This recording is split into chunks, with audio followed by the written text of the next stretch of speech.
Chapter 51. Duan Xinghui was firm in his thoughts. He was not wrong.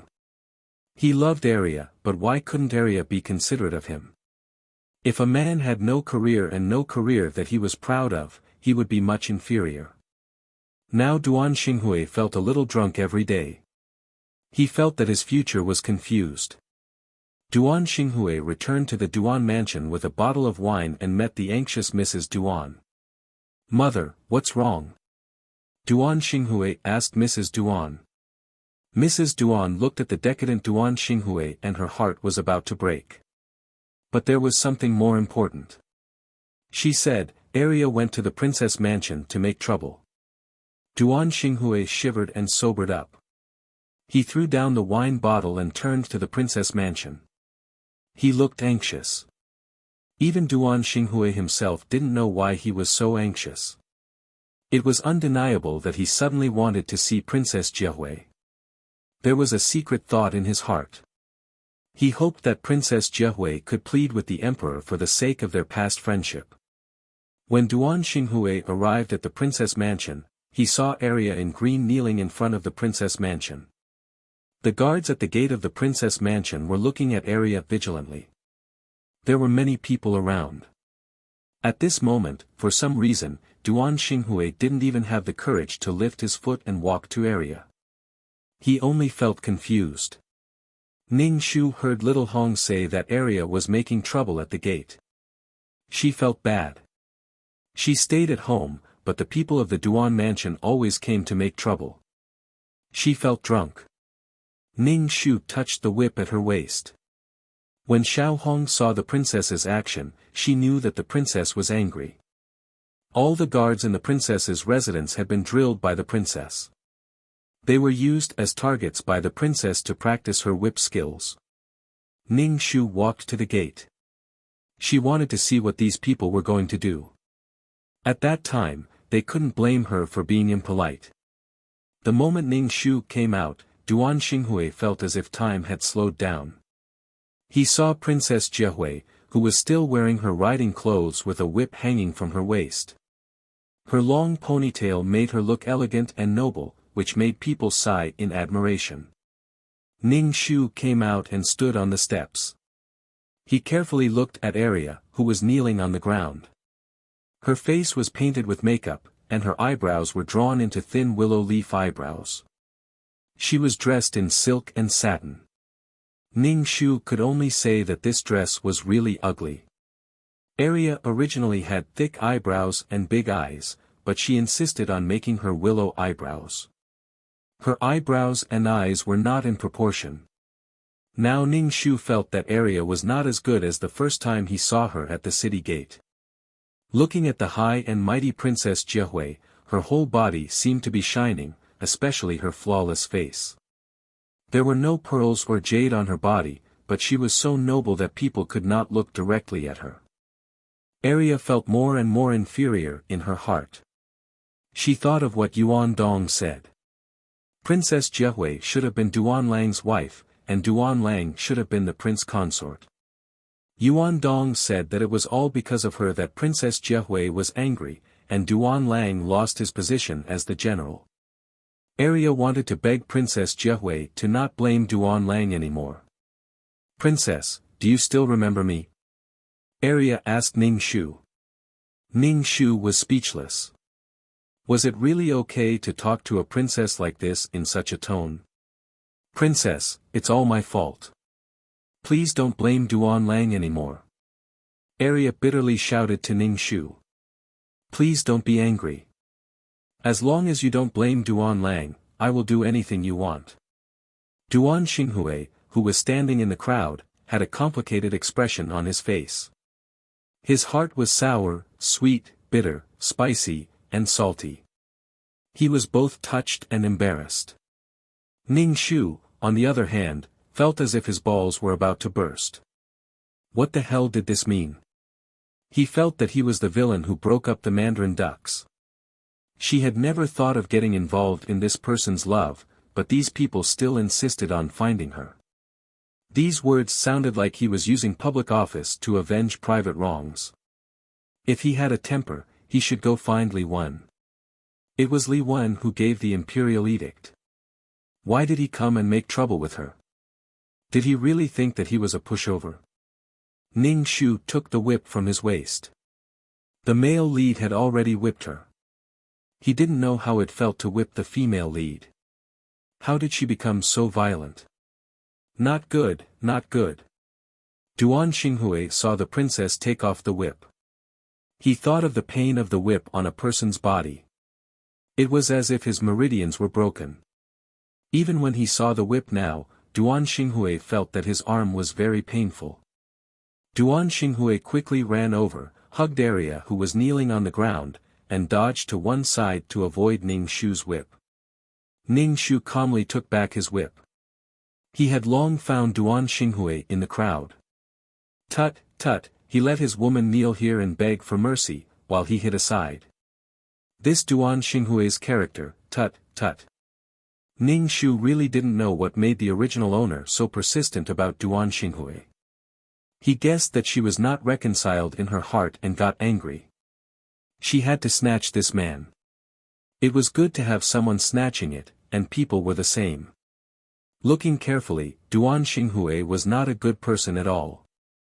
Arya looked at Duan Xinghui in astonishment, and tears fell down. She couldn't help hugging Duan Xinghui in public. Greetings to Princess Jiahui. Duan Xinghui stood in front of Arya. Ning Shu saluted with a fist and palm salute. Ning Shu hummed and said nothing. She stood on the steps and looked down at Duan Xinghui. Such a posture made Duan Xinghui uncomfortable. Although he knew that Princess Jiahui really had no feelings for him, her behavior really made Duan Xinghui feel very uncomfortable.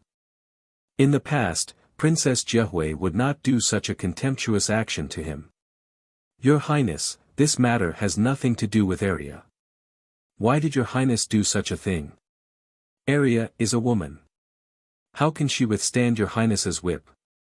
Duan Xinghui said in a reproachful tone. Ning Shu pursed her lips and suddenly laughed. How dare you? Are you blaming me? Duan Xinghui didn't take care of your woman. The next time you come to my mansion to make trouble, I'll get out of the capital. I'll make you unable to stay in the capital. If there's a next time. Ning Shu pointed at Duan Xinghui and Arya with her whip. I'll whip your faces. Do you really think I? Cough, my princess mansion is a vegetable market. You come to my door every day to make trouble. Ning Shu said and whipped Duan Xinghui on the shoulder. Duan Xinghui let out a muffled groan, his face deathly pale. Arya, on the other hand, was scared silly. Seeing Duan Xinghui stumble twice and kneel on the ground, she wailed and cried, Duan Lang, Duan Lang. Arya looked at Ning Shu with fear in her eyes. Her black face suddenly turned white and looked much better. Duan Xinghui covered his wound. He had just recovered and now he was whipped again. Duan Xinghui raised his head and looked at Ning Shu's cold and impatient face. His heart trembled. Only now did Duan Xinghui truly understand that Princess Jiahui was no longer the gentle and considerate person who used to be. She was full of the pride and nobility of a member of the imperial family. Looking at his strange and cold eyes, Duan Xinghui felt some pain in his heart. He lost something that he didn't cherish before. It made him feel uncomfortable and angry. Why did the princess become like this? Chapter 52. When Madame Duan saw that her son was injured again, she was distressed and angry. This anger was directed at Ning Shu and Arya. Because of Princess Jiahui's identity, Madame Duan did not dare to show her resentment. But for Arya, Madame Duan did not hesitate to stare at her fiercely and viciously. Seeing Madame Duan's eyes, Ning Shu did not hesitate to believe that Madame Duan wanted to kill Arya. There was no more harmonious mother-in-law and daughter-in-law relationship as in the original plot. Ning Shu felt very comfortable. The happy life of Duan Xinghui, Arya, and Madame Duan was built on the original owner. Thinking of a princess ending up like that, Ning Shu felt intoxicated. Princess, why did you do this? Duan Xinghui's face was pale, and he asked Ning Shu in a trembling voice. Why did she do this? Ning Shu sneered. I was happy. Seeing that Duan Xinghui was angry but did not dare to say anything and covered his wound, Ning Shu said lightly, I just swung my whip, and you hit it. Listening to such unreasonable words, Duan Xinghui almost vomited blood and looked at Ning Shu ferociously. Duan Xinghui, without the halo of a general, was so down and out. His face was unshaven, and he looked so decadent. He did not have the courage and calmness on horseback in the original owner's memory. Tut tut, seeing the princess sizing him up, Duan Xinghui didn't know why, but he felt embarrassed. He didn't want the princess to see him like this. He wanted to show his best side in front of her. Duan Xinghui unconsciously puffed out his chest. Ning Shu looked away and said to Madame Duan, who was unhappy, Madame Duan, I respect you as an elder. Take care of your family. If there is a next time, I can't guarantee anything. Madame Duan looked at Princess Jiehui, who seemed to be a different person. She lowered her head, gritted her teeth, and bowed. Thank you for your forgiveness, Princess. I promise there will be no next time. Madame Duan's heart felt as if it had been ruthlessly ravaged by someone. She had lost her husband in her early years, but she had gritted her teeth and endured it, allowing her son to be so outstanding. Madame Duan had a tough personality, but she was also an extremely intelligent woman. Madame Duan felt offended when Princess Jiehui, who was originally in her hands, suddenly lost control of herself. Especially when Princess Jiehui was so rude to her. To put it bluntly, Madame Duan had been spoiled by the previous Princess Jiehui. Now that Ning Shu was acting like a princess, Madame Duan couldn't stand it anymore. Mrs. Duan covered up her thoughts and left with the injured Duan Xinghui. Ning Shu also saw with his sharp eyes that Mrs. Duan pinched Gu Aria's waist twice. Aria jumped up in pain, but Duan Xinghui didn't see it at all. Ning Shu smiled. It was estimated that Aria would have a hard time in the future. Mrs. Duan had many means to deal with people. His own mother dealt with his beloved. He didn't know if Duan Xinghui would treat the original owner as coldly and ruthlessly as he did in the plot. Tut tut, both the palm and the back of the hand were flesh. It hurt to be hit with a wooden stick. Ha! Ning Shu laughed very unsympathetically. Ning Shu counted the days and took a horse out of the stable. He was ready to go to the royal manor to see the growth of the sweet potatoes. It should be the season for sweet potatoes to be harvested now, but he didn't know what they looked like. Ning Shu didn't take anyone with him. He rode to the manor alone. Speaking of riding, Ning Shu felt that it was very hard. The process of learning to ride was full of bitterness and tears. After learning for 2 or 3 months, he could finally shoot an arrow on the back of the horse without holding the reins, so that he wouldn't fall to the ground. When they arrived at the manor, Shen Qingqing gave the reins to the steward and went straight to the place where the sweet potatoes were planted. When they arrived at the land where the sweet potatoes were planted, the sweet potatoes were growing lush and green. It seemed that the people in the manor were taking good care of them. Ning Shu took a hoe and dug up a few stalks of sweet potatoes. The result surprised Ning Shu. The red skin of the sweet potatoes was the size of a fist. Ning Shu laughed from the bottom of his heart. Whether it was because of the mission or because there was another type of food that could satisfy the hunger of the common people, Ning Shu's heart was full of excitement. Dig up all of these sweet potatoes for this princess and measure the land. This princess wants to calculate the yield. Ning Shu said loudly. There were many tenant farmers in the manor. In a short while, the potatoes were all dug up. The steward took a scale and began to weigh the sweet potatoes. Princess, this thing actually has a yield of 500 jin. The steward Ning Shu said. Ning Shu was very happy. In this era, the influence of various conditions, such as drought or flood, had an impact on the yield of grain. It was good to have a yield of 700 gen of rice. In special times, having sweet potatoes could at least satisfy hunger. Moreover, it was a crop that was resistant to drought. Move some of this princess's manor. As for the rest, dig up a cellar and store them well. After a while, the emperor may come to inspect. This time, you have done a great service. Wait for the reward. The steward and the tenant farmer's face showed joy. They said in unison, "Thank you, princess." The tenant farmers moved a basket of sweet potatoes to the princess's manor. When Ning Shu returned to the princess's manor, he roasted the sweet potatoes. While the sweet potatoes were still warm, he directly rode to the palace. When he arrived at the palace gate, he dismounted and went to Li Wen's imperial study. Li Wen was discussing matters with the ministers. Ning Shu waited at the door for a while before he saw the ministers come out one after another. When they saw Ning Shu, their eyes were very strange. Ning Shu's heart jumped. According to the time, it should be the time when the Xiongnu people requested the marriage.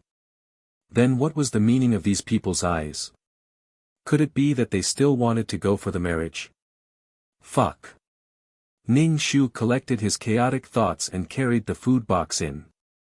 Ning Shu saw the little gray ball lying on the desk sleeping. He did not know if it was Ning Shu's illusion, but the little gray ball had grown fat. Its body was rounder than before. Li Wen narrowed his eyes and looked at Ning Shu. He asked, "Why did you suddenly come to find me?" "Royal brother, your sister has brought you something good." Ning Shu lifted the food box in his hand. Li Wen looked at the food box with an indifferent expression. There were too many people sending things to his study. Li Wen really did not have any thoughts. Hearing Ning Shu's voice, the little gray ball opened its eyes. Its black bean-like eyes looked at him. Its wet nose twitched. It propped up its body and used its claws to dig at the food box. This guy's nose is so sharp. Royal brother, you will be very happy when you see this. Ning Shu looked at Li Wen's indifferent expression and felt even worse. This guy is not really going to marry me, right? The little gray ball squeaked. Ning Shu opened the food box and took out the roasted sweet potatoes. Suddenly, a sweet smell filled the air, but it was very refreshing. The roasted sweet potatoes on the plate did not look good.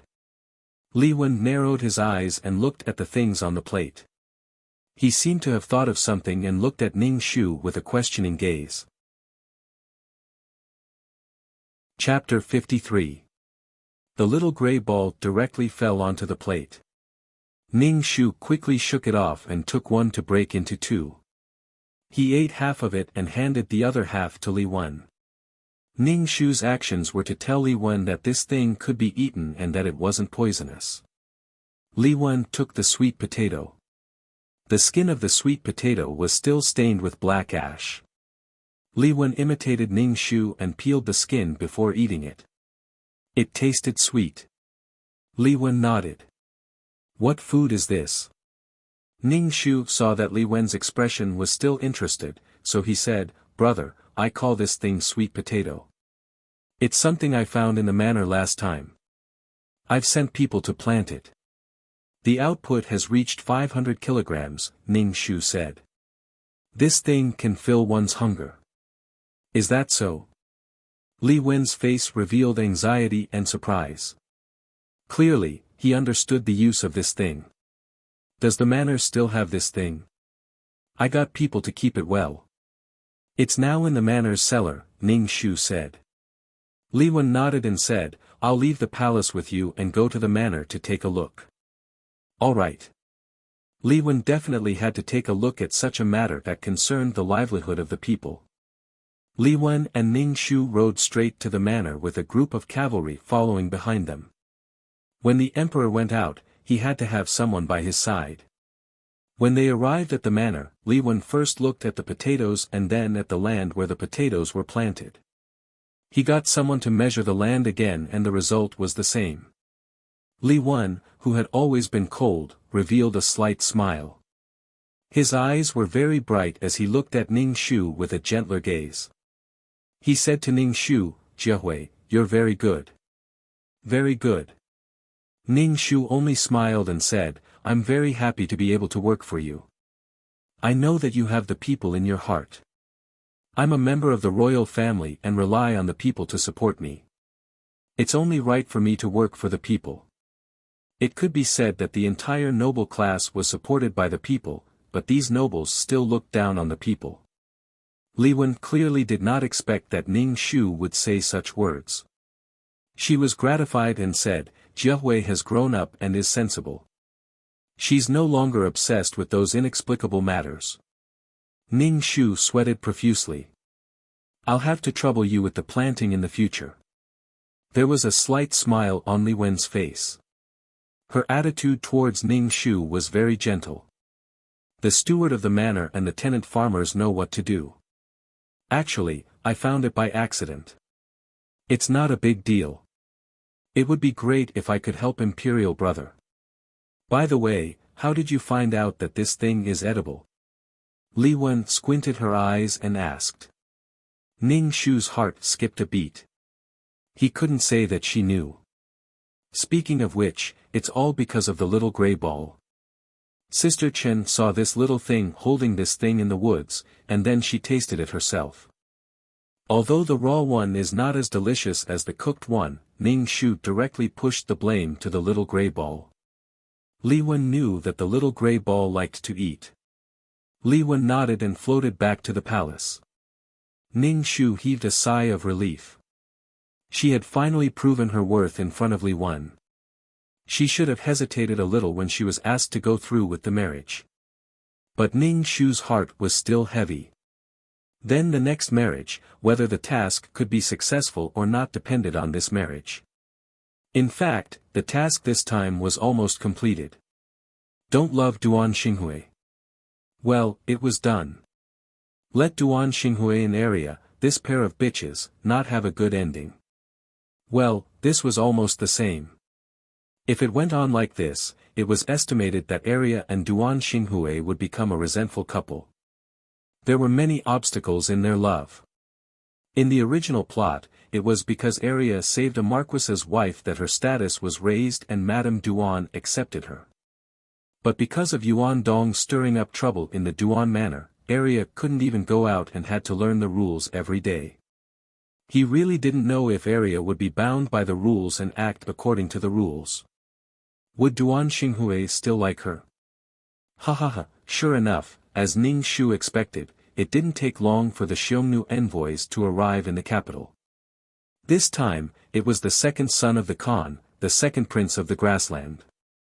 The original host was married to this second prince. In the capital, he heard that the original host was fighting for a man with a filthy reputation. He had a bad impression of the original host. After the marriage, he was treated inhumanely. The Xiongnu was a place without propriety, justice, integrity, and shame. Women were like goods there. Although the original host was married to the second prince, what made the original host collapse was that the second prince's brothers would share her and humiliate her. This was simply a place where the devil stayed. The original host was very afraid of the second prince. Now, when he heard the second prince's name, Ning Shu's body couldn't help trembling. This was the original host's emotion. Fear was mixed with hatred. Generally speaking, it was mostly fear. After suffering so much torture, the original host was like a mouse seeing a cat when he saw the second prince. He had the fear of being killed. Ning Shu clenched his fist. He was determined not to be married to the second prince. Otherwise, how could he help the original host counterattack? If he wanted to change the original host's fate, he had to change the fate of the marriage. Sure enough, the Xiongnu envoys proposed the marriage in the court. Moreover, they requested the great Yong's only princess Jiahui.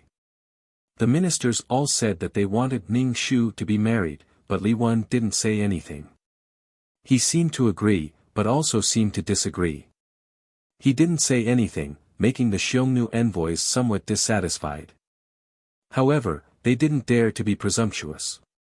Sure enough, this was the power of the plot. Even though Ning Shu's reputation hadn't been tarnished, and she hadn't been involved in the scandal of a dignified princess fighting for a man, she still couldn't avoid the fate of the marriage. The canon fodder supporting female lead was truly miserable. What could she do now? She could only stop crying and stand up. What made Ning Shu rejoice was that Li Wan did not immediately agree to the marriage. Clearly, the matter of the sweet potato occupied a bit of a place in Li Wen's heart. Sure enough, currying favor with Li Wen was the most correct choice. Since he was at the side of the emperor, who held the power of life and death in his hands, he had to surmise the emperor's thoughts. Clearly, Ning Shu had gambled correctly. The envoys settled down in the capital. What made Ning Shu speechless was that the second prince actually came to the princess's residence to pay a visit. Ning Shu only had one word for this: scram. Sure enough, the second prince didn't follow the rules. What would others think of the second prince coming to pay a visit like this? She reckoned that she and the second prince already had an affair. Fuck, this second prince was truly sinister and extremely malicious. Ning Shu didn't hesitate to use the greatest malice to speculate about the second prince. In the original host's memories, the second prince had the cruelty and craftiness of a wild wolf of the grasslands. His natural disposition was malicious, and his torture of the original host was simply beyond the limits of what a human could endure. After marrying him, Princess Jiahui was tortured to death 2 years later. Ning Shu remained in the princess's residence, refusing to leave. The second prince didn't see Princess Jiahui and could only return in disappointment. He had heard that Princess Jiahui was quite beautiful. Chapter 54. When the second prince left, Ning Shu packed up and prepared to go to the palace. Damn, Ning Shu didn't believe that the second prince would actually block her in the palace. With Li Wen in the palace, the second prince wouldn't dare to jump around in front of Li Wen even if he had 10 times the courage. After all this time, she still had to go back to the palace. Ning Shu sat in the carriage and the carriage went to the palace. She didn't know why Ning Shu was a little uneasy. It was undeniable that the original owner's deep-rooted fear had affected her, so she had to hurry to confirm the marriage with Li Wen.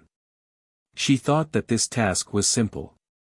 Compared with the trivial matter of Duan Xinghui in area, it was nothing in front of national affairs. The most important thing in this task was not to be married.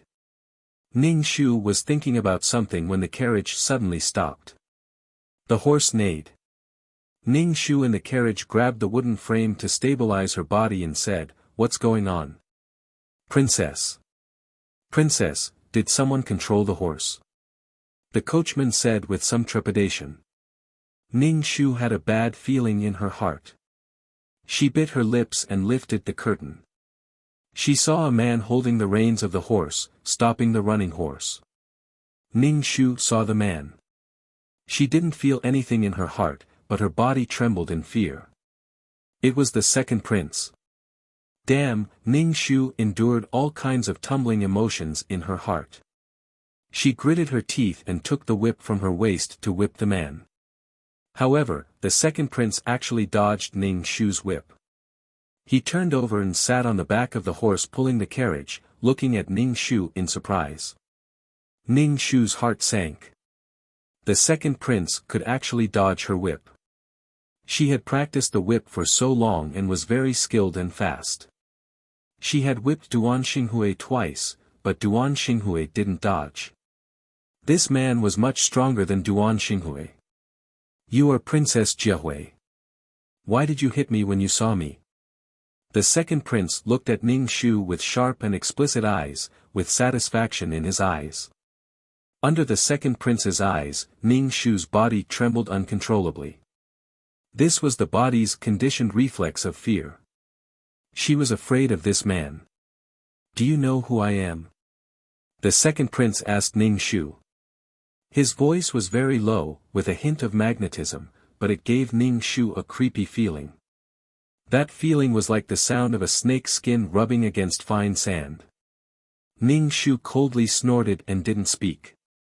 She was afraid that if she spoke, her voice would reveal her trembling voice. The second prince dodged again and stared at Ning Shu with a pair of sharp eyes. He berated, "This prince is talking to you. Why aren't you replying? Are you Princess Jiehui? Damn, how could this man be so powerful?" Ning Shu bit her lips.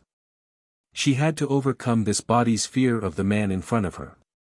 She had to completely control this body so that she wouldn't be controlled by it. Ning Shu wondered when she would be able to suppress her emotions during the mission. Ning Shu took a deep breath and shouted. She jumped down from the carriage and started to fight with the second prince.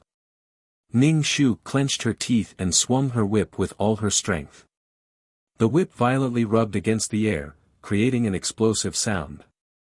Seeing that Ning Shu was acting as if he had killed his father, the second prince had no choice but to become serious. As he dodged the whip, he tried to approach Ning Shu and restrain Ning Shu. However, Ning Shu refused to let him get close. If it weren't for the weak flow of air in his body, Ning Shu probably wouldn't have been able to hold on. Fuck, why is this perverted man so powerful? The second prince seemed to have lost his patience and suddenly grabbed Ning Shu's whip. The spikes on the whip pierced the second prince's palm. The second prince released Ning Shu's whip in shock. Looking at his bloody palm, he frowned. What are you doing? I only wanted to say a few words to you. Are you crazy? Ning Shu's entire body was drenched in cold sweat. His fear of the second prince lessened. This was still Great Yong's territory. Even if Ning Shu ignored him, he wouldn't dare do anything. Are you Jiehui? The second prince ignored the blood on his hand as he asked Ning Shu. Ning Shu nobly raised his chin and indifferently replied, "This prince is Princess Jiehui." Audacious madman, you actually dare to block this prince's carriage. Hearing Ning Shu admit that he was Princess Jiehui, the second prince's eyes brightened. The corners of his mouth curled up as he said, "You should know who I am. The person who wants to marry you, Helianing. Remember that?" Helianing enunciated each word clearly. Ning Shu was so angry that he laughed.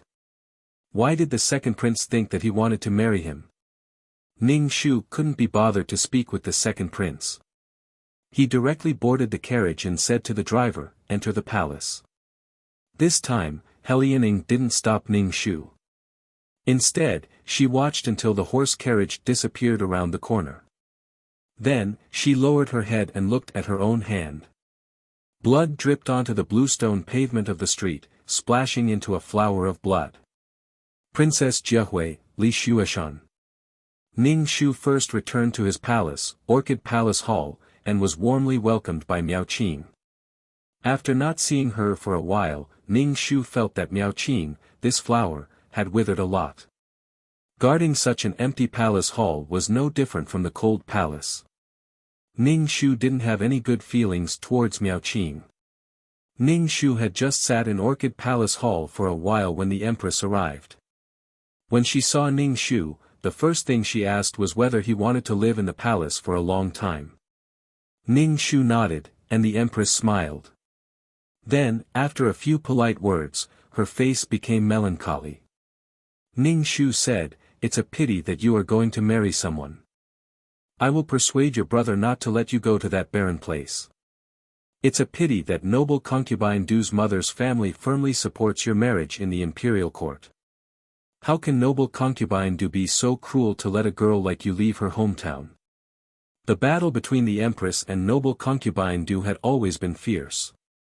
At this time, the Empress still wanted to deal with noble concubine Du before her marriage. Obviously, the Empress thought that she couldn't escape this time. As for persuading Li Wan, this kind of words should be listened to. If it was taken seriously, it would be disgusting. Ning Shu was really tired and said directly, "Sister-in-law, whether I will marry someone or not, it's up to my brother to decide. It's not up to you or noble concubine Du to decide." Ning Shu's words were a bit impolite. She almost directly said, "Don't meddle in my affairs." Looking at Ning Shu's ugly face, the empress was very worried. She cursed in her heart that she deserved the marriage, but on the surface, she showed an understanding expression and persuaded Ningxu, you don't have to worry too much. Your brother loves you so much. He won't let you leave your hometown alone. Although she was persuading, her tone was sour. Ningxu said directly, sister-in-law, I'm tired. The empress's face stiffened, and finally she could only leave.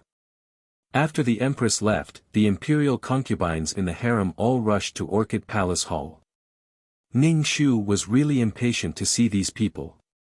Her time was not wasted on these women. Chapter 55. When he saw the second prince before entering the palace, he was even more determined to not go through with the marriage. This was not only a task, but also the reaction of this body when he saw the second prince. The fear and despair in his heart made Ningxu sad. He did not even have the thought of resisting, only fear, like a lamb to be slaughtered. Ningxu tidied up for a while and went to the imperial study to find Li Wen. As if knowing that Ningxu would come back, the eunuch beside Li Wen let Ningxu in. Ningxu took a deep breath and walked in. Li Wen was reviewing memorials. When Ningxu came in, he did not raise his head.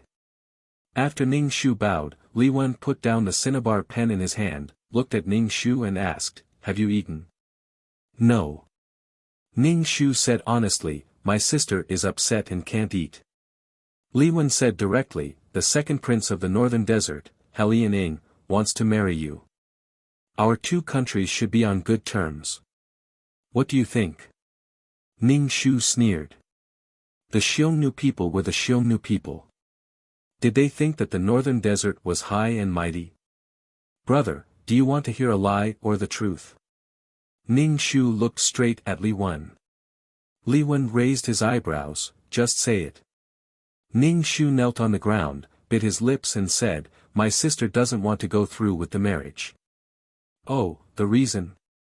Li Wen's expression was indifferent, as if he was not surprised by Ningxu's refusal. My sister has already fought with Helian.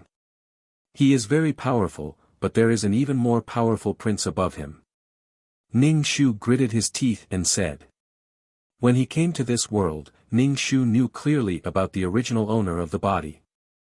According to the original owner's memory, when the original owner married, the two of them fought fiercely. Yes, I did. Are you hurt? Li Wen's eyes were watery as she looked at Ningxu with a gentle gaze. Imperial brother, bandits are bandits. The Xiongnu plundered the borders of the Great Yong Empire and killed the citizens of the Great Yong Empire. This kind of bandit behavior should not be forgiven.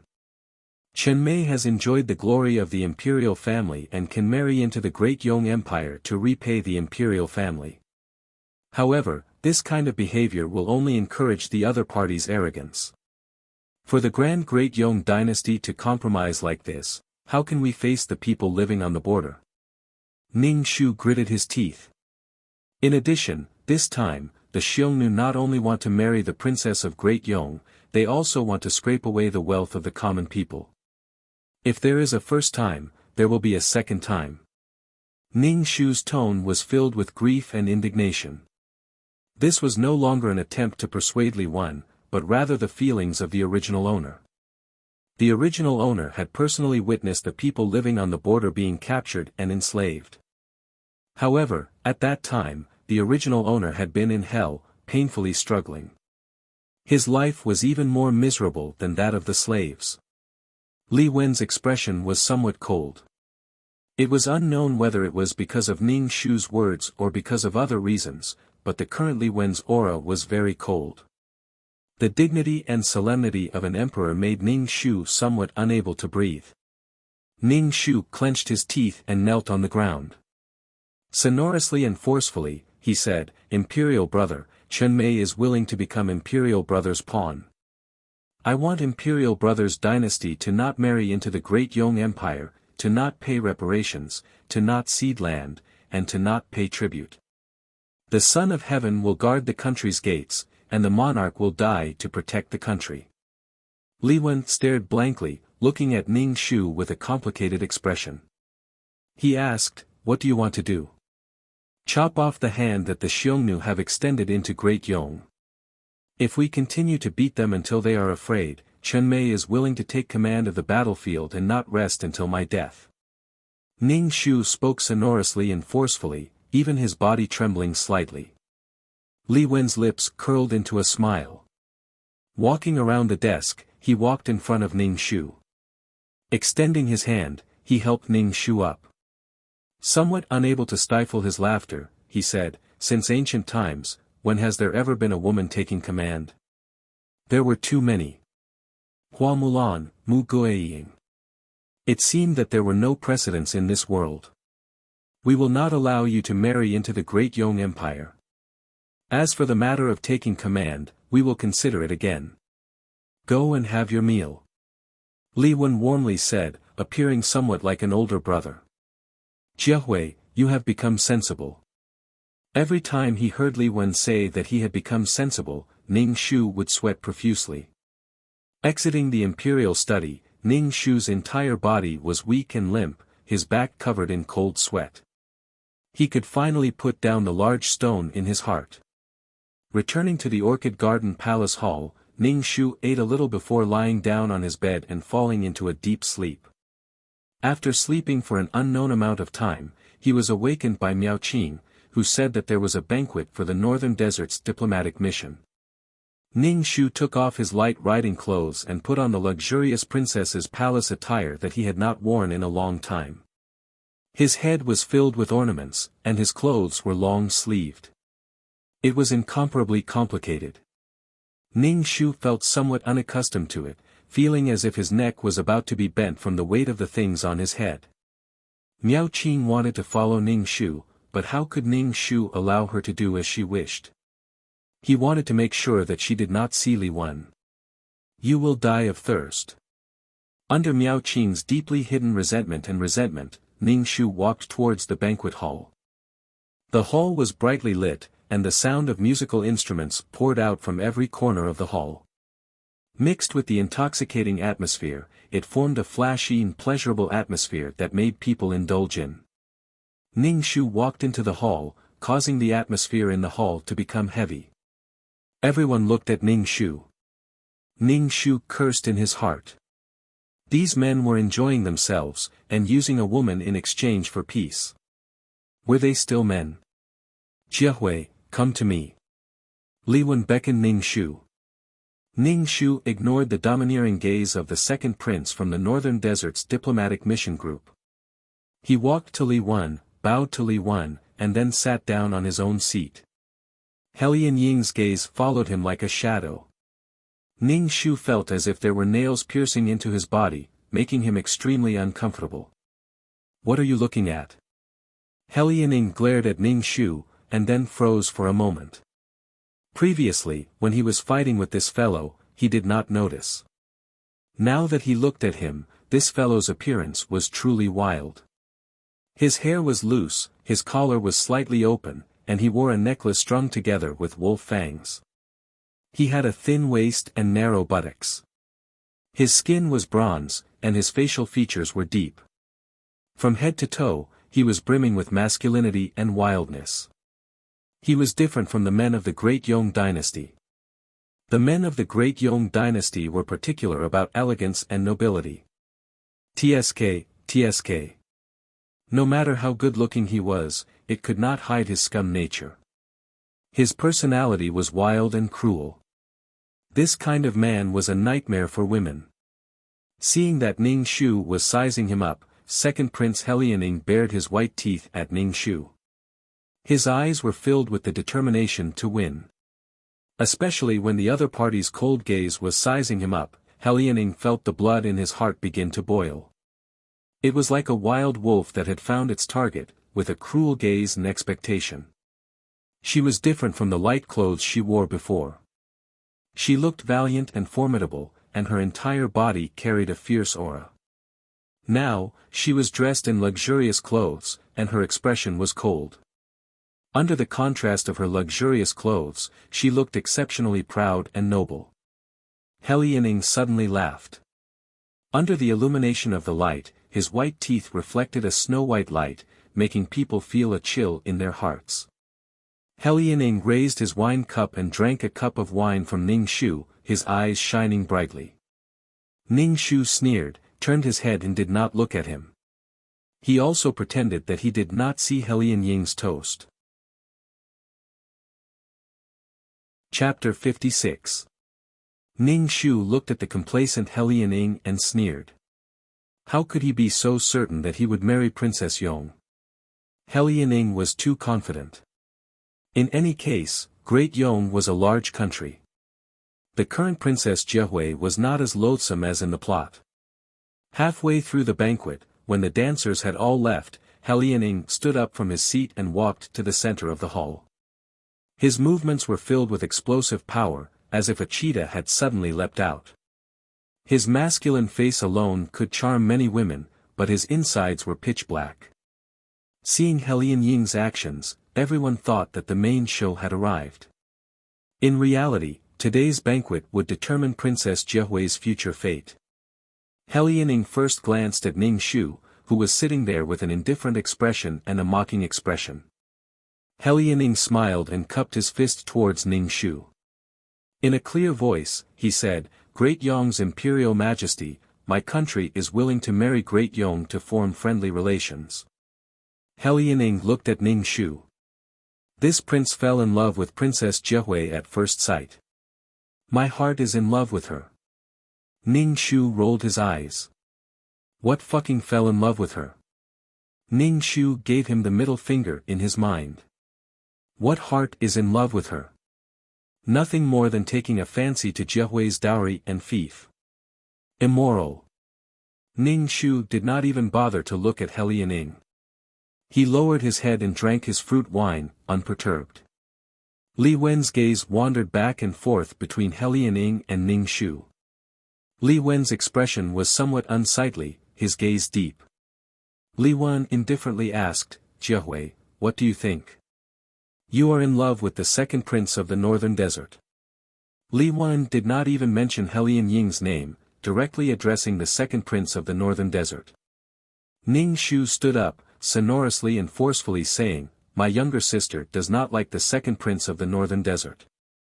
Li Wen nodded his head in satisfaction and said to Liaoning, "Jiahui is our only younger sister. Naturally, I am unwilling to have my younger sister marry off to another country." The expression on Liaoning's face froze. Soon after, she looked at Ning Shu with a smile that wasn't a smile. She didn't say anything, but she also knew that she hadn't achieved her goal this time. At this moment, Ning Shu finally breathed a sigh of relief. He had finally escaped the fate of a political marriage, but the price was expensive. Ning Shu glanced at Liaoning and met his gaze.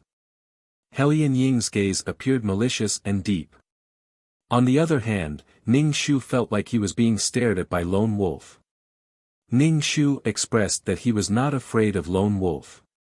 Since a political marriage was not possible, then the goal of having the Great Yong dynasty cede territory and pay reparations, as well as the dowry of a princess, could not be achieved.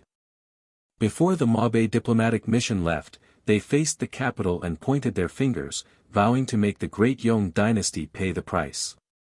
Liaoning sat on horseback and raised her head to look at Ning Shu, who was standing on top of the city gate. Ning Shu was wearing a light riding outfit and her hair was tied into a high ponytail. She looked down from above and met her gaze. Ning Shu narrowed his eyes, looking at Liaoning. Intuition told him that he would see this fellow again in the future. Given the entanglement between the original owner of his body and Liaoning, they were originally husband and wife. There shouldn't be no entanglement between them. Liaoning reached out to Ning Shu, as if he could grab her from a distance. Afterwards, she placed her fingers on her lips and lied, gently kissing them, as if she was kissing Ning Shu. Afterwards, Ning Shu smiled. With a flick of his whip, he turned his horse around and galloped away. Seeing Liaoning's actions, Ning Shu's entire body turned cold. He turned around and returned to the princess's residence. After the Mabe diplomatic mission left, Li Wen immediately appointed Shen Feng as the Grand Marshal and directly led the army towards the border. Everyone knew that Ma Bei wouldn't give up so easily. Shen Feng was a general around 40 years old. He was a general who had experienced many battles. No one was surprised by this appointment. However, what they didn't expect was that Li Wen actually appointed Princess Jiehui, Li Xueshan, as the left vanguard. Letting a woman go to war was something that had never happened before. It caused a huge uproar in the imperial court. The waves of opposition came wave after wave. Li Wen only said one sentence to shut these pedantic scholars up. If you don't want Princess Jiehui to go, then you guys can go. It doesn't matter if you guys aren't in the imperial court. Looking at Li Wen's attitude, it seemed like he really wanted to send these weak civil officials to the border. Moreover, he immediately asked them to prepare their things and leave.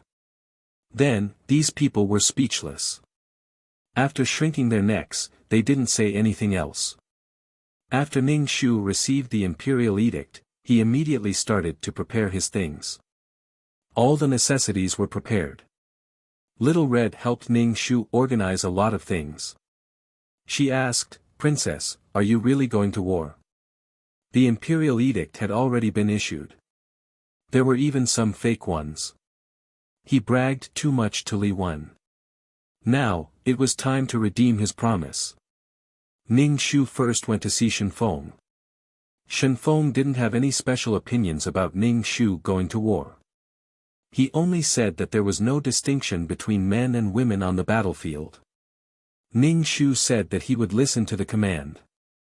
However, Ning Shu didn't expect to see Duan Xinghui. Moreover, he saw Duan Xinghui beside Shen Feng.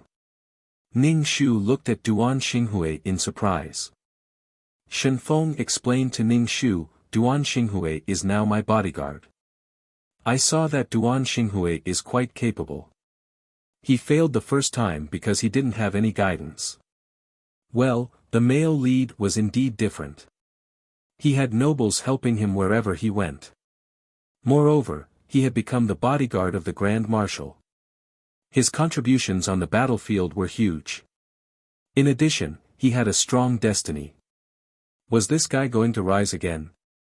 However, Ning Shu didn't say anything. When it came to the country's major issues, personal issues could be put aside first. "Marshal, you can make the decision." Ning Shu said to Marshal Shen. "Xinghui, send the princess off for me." Shen Feng said to Duan Xinghui.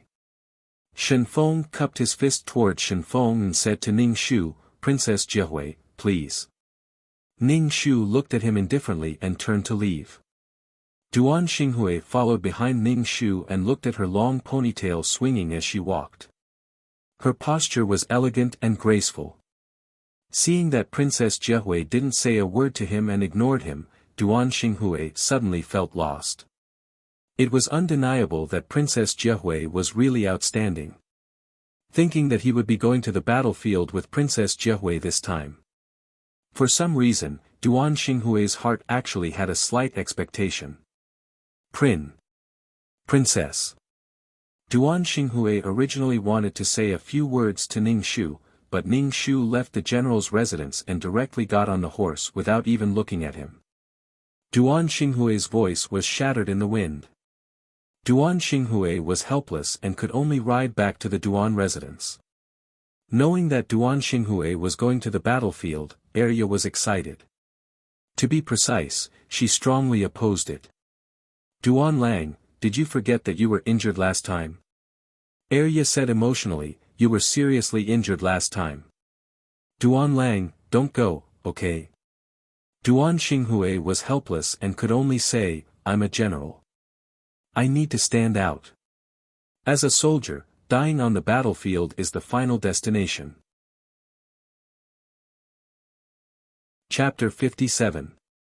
In short, Arya was obsessed with Duan Xinghui and didn't want him to go to the battlefield. First, when Duan Xinghui was rescued by her last time, he was covered in blood and looked like he was going to die, which left a deep impression on Arya. Second, in the capital city, she was closest to Duan Xinghui and had to rely on him alone. If Duan Xinghui left the capital city and left her here alone, Arya felt scared just thinking about it. In this Duan mansion, except for Duan Xinghui, no one else was close to her. They all looked down on her.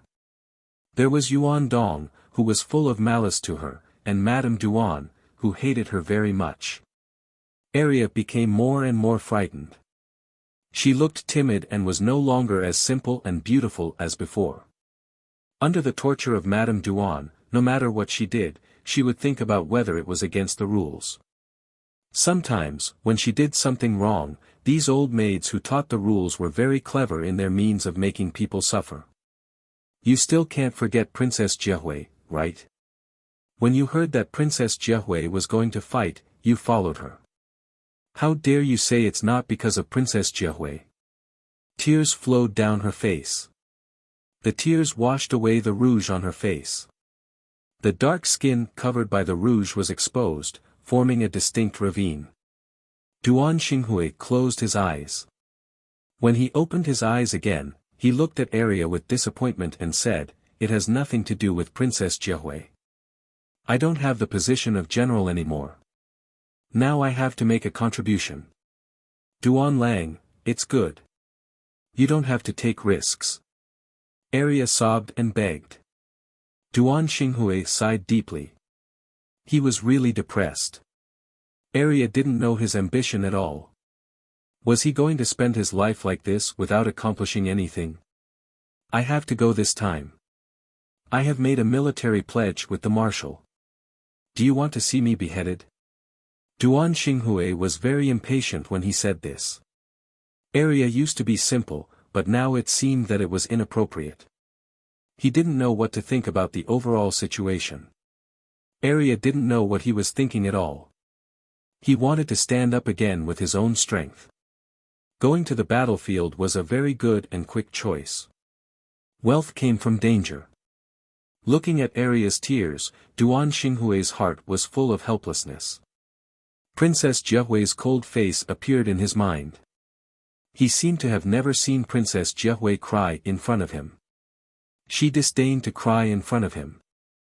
They were both women, but Princess Jiahui could be strong and even go to the battlefield. However, Arya became a daughter flower that clung to him. Duan Xinghui remembered that when he first met Arya, she was bright and innocent. When she smiled at him with wildflowers in her hand, Duan Xinghui only felt that it was the most beautiful thing in the world. But now Arya no longer had the taste of freedom. From Duan Xinghui's point of view, Princess Jiahui, who had always been bound by rules, behaved in a carefree manner.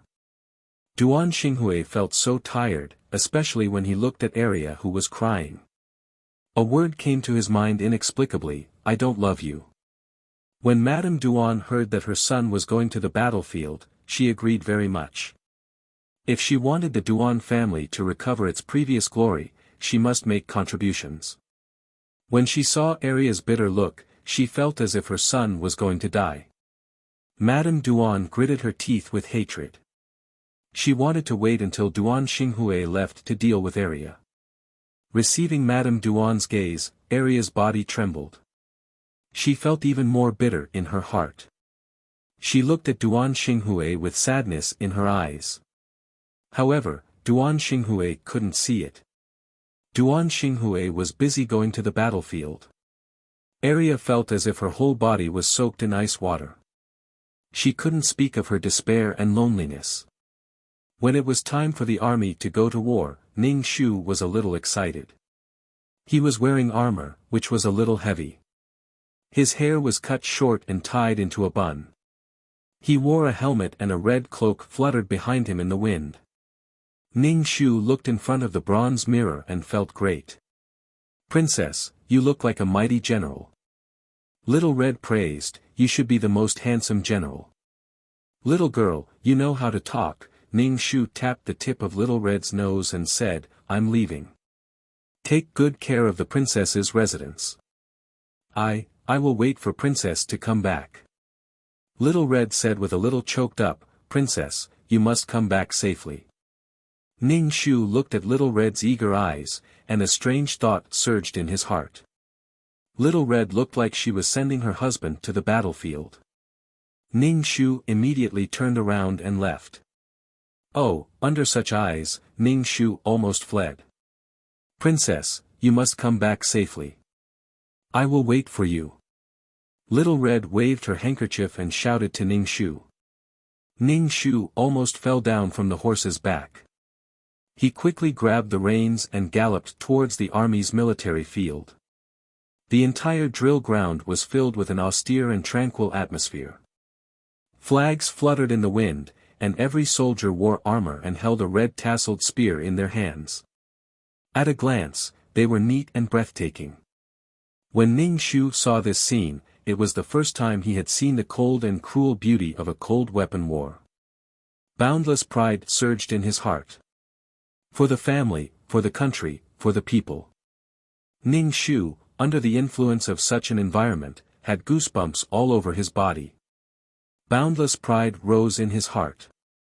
This was his emotion, and it was also the emotion of the original body. Ning Shu urged his horse to Shen Feng's side. Shen Feng was wearing armor and his white beard made him look wise and farsighted. He also had the feeling of a hero past his prime. Ning Shu noticed that beside Shen Feng was Duan Xinghui. It seemed that Shen Feng really thought highly of Duan Xinghui.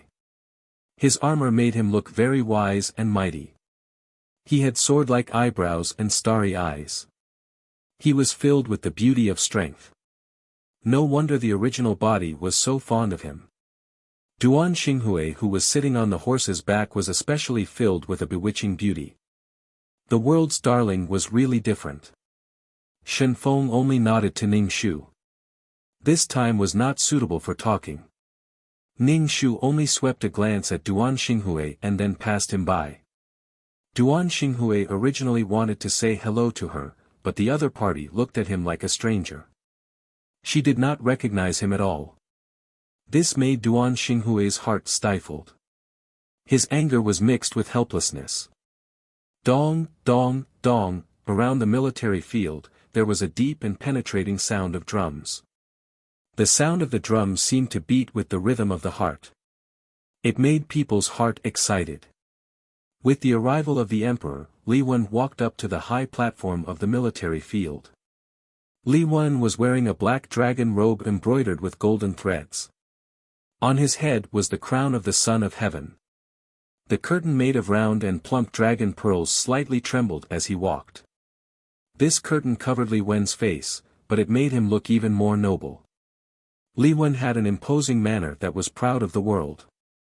When Li Wen appeared, a solemn and dignified atmosphere condensed in the air. People could not help but hold their breath. Seeing Li Wen, the entire military field was filled with the sound of clattering armor. The soldiers neatly knelt on one foot on the ground and shouted, "Long live the Emperor!" Chapter 58. Power gave a man a powerful charm. At this moment, Li Wen was the center of the world.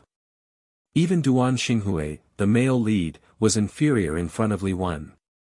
Ning Shu saw from the corner of her eye that Duan Xinghui was looking at Emperor Li Wen with envy and confusion. Li Wen raised his voice and said some words to stir up the hearts of the people.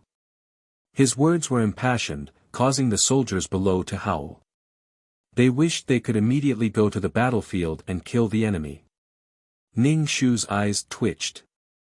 Li Wen, who was usually cold and taciturn, could be so passionate when talking about sending people to their deaths. It could be seen that Li Wen was really determined to control the northern desert. Just the amount of food for the army of 200,000 was a shocking number. He wanted to beat the bandits of the northern desert until they were afraid. With Li Wen's full and sonorous voice, the rhythm of the drums became hurried. Mixed with the roars of the soldiers, it shook the entire capital. Jiahui. Li Wen waved his hand to Ning Shu. Ning Shu immediately jumped off the horse and went to Li Wen. He half knelt in front of Li Wen and shouted, "Greetings, brother." Li Wen put the little gray ball on Ning Shu's shoulder.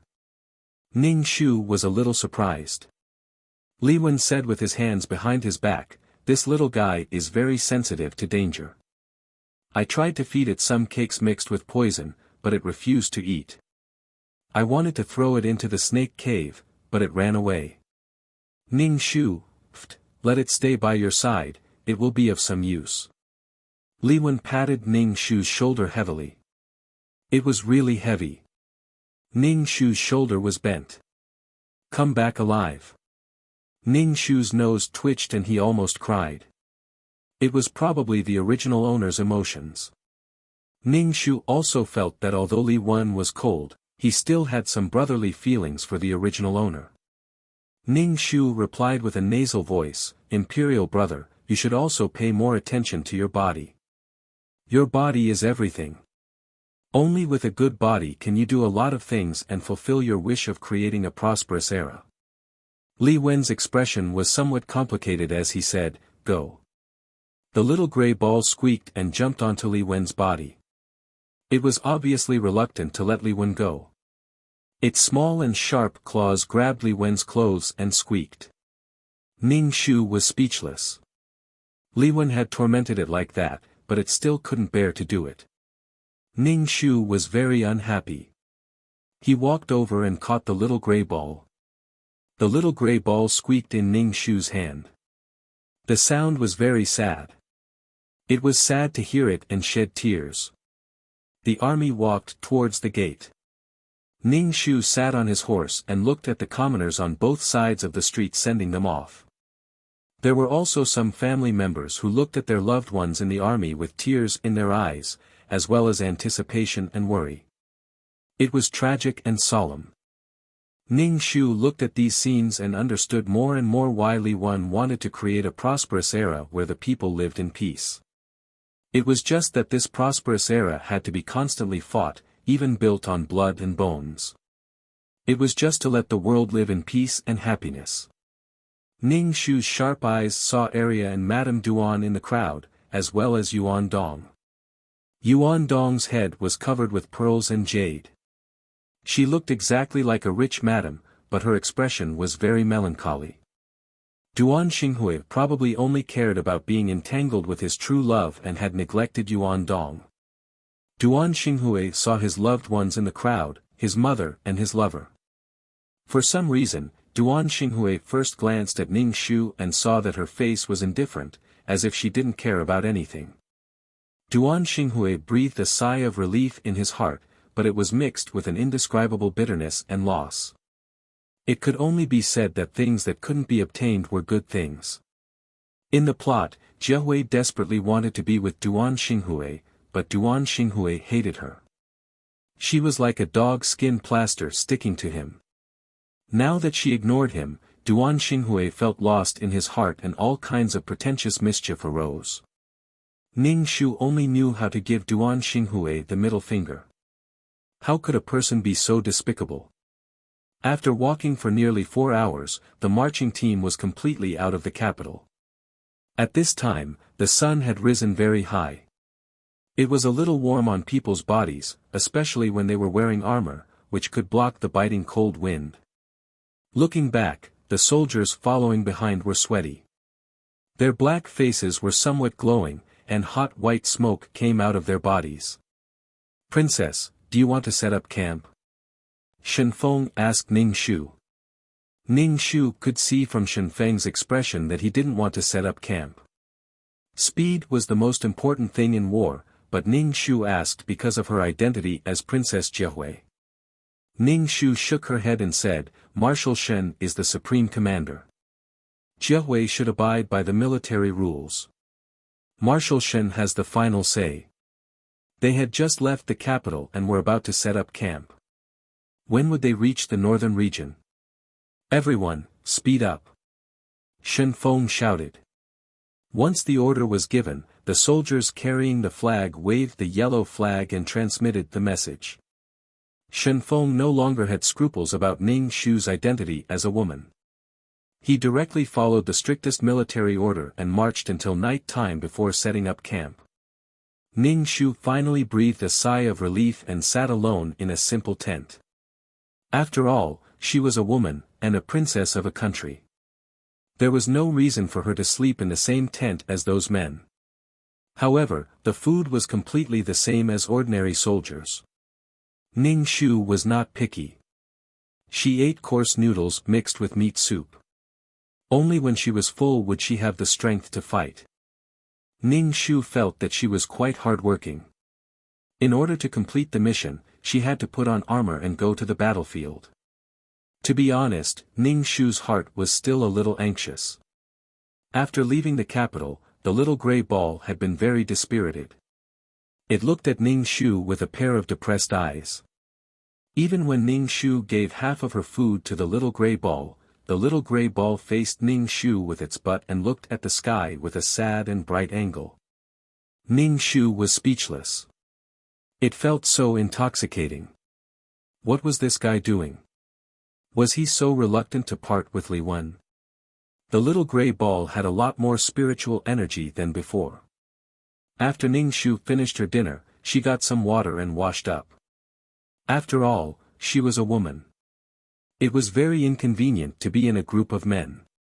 What Ning Shu did not expect was that in the middle of the night, someone had actually snuck into her tent. It seemed that they had bad intentions, and it was not just one person. Ning Shu was so angry that she laughed. Sure enough, women were in a vulnerable position. If something really happened, they could just say that they had died in battle. Ning Shu felt that she needed to make an example of them. Otherwise, there would be some lustful people in the future. Probably because they were afraid of Ning Shu's identity as a princess, these people did not go too far. Moreover, many of these people were middle-ranking generals. Ning Shu felt that there would be a chance to make them swallow their teeth and blood. The next day, when the army was marching, Duan Xinghui rode beside Ning Shu. Ning Shu asked, "Princess, are you okay?" Ning Shu was already in a bad mood. When she heard Duan Xinghui's words, she felt that this guy was gloating. She said coldly, "What does Guard Duan think I'm not okay?" Chapter 59. Duan Xinghui also knew that there were people in the army who were plotting something. With Princess Jiehui in the army, this group of men became restless. Originally, Duan Xinghui was concerned about her and walked over to ask. However, she bluntly retorted, "What do you think will happen to this princess?" This caused Duan Xinghui's heart to stifle. He was very angry. He was only concerned about her. Why was she looking at him with such vigilant eyes? Princess Jiehui's feelings for him had changed too quickly, causing Duan Xinghui to feel that Princess Jiehui's love for him was like a dream. Duan Xinghui was snubbed. He turned his horse around and left, going to ensure Grand Marshal Shenfeng's safety. The army continued to march forward. After such a long time, Ning Shu found it difficult to endure. They had marched for nearly 10 days. During this time, Ning Shu's thighs had been scraped. Left with no other choice, Ning Shu sewed a soft cushion for himself and tied it to his thighs. Finally, the pain lessened. In addition, some of the men in the army became bolder and bolder. Perhaps they were slowly probing Ning Shu's bottom line. Some of them even had a crazy idea, which was to treat Princess Jiehui as a soldier's prostitute. Ning Shu sneered when she found out. Towards those who approached her tent, no matter who they were, she would give them a good beating. As if they had seen Ning Shu's savagery, these men did not dare to wander around in front of Ning Shu's tent. Even if they passed by, they would be beaten. As a result, Ning Shu's tent became a vacuum. Ning Shu was very satisfied with this. These people were truly despicable. Only when they were ruthless to him would they know fear.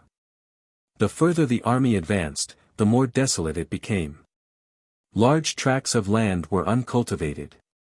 Even some of the land that had been planted with grain had been ruined beyond recognition.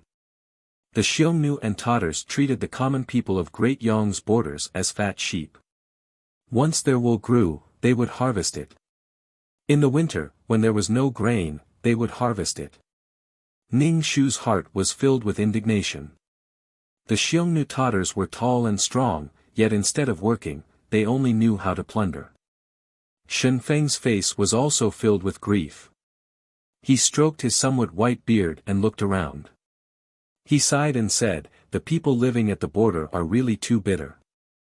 Shen Feng had not seen the hardships of the commoners who were captured by the Tatars. Their clothes were ragged, and their faces were yellow and emaciated. They worked for the Tatars, and the Tatars drank wine and whipped the slaves. Ning Shu's heart was in turmoil. He couldn't wait to fight with these despicable Hun people. The closer they got to the border, the heavier the hearts of the soldiers became. The villages here were desolate and there was basically no one to be seen.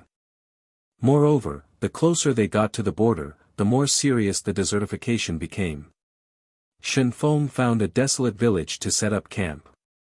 In this village, there were only some old, weak, sick and disabled people.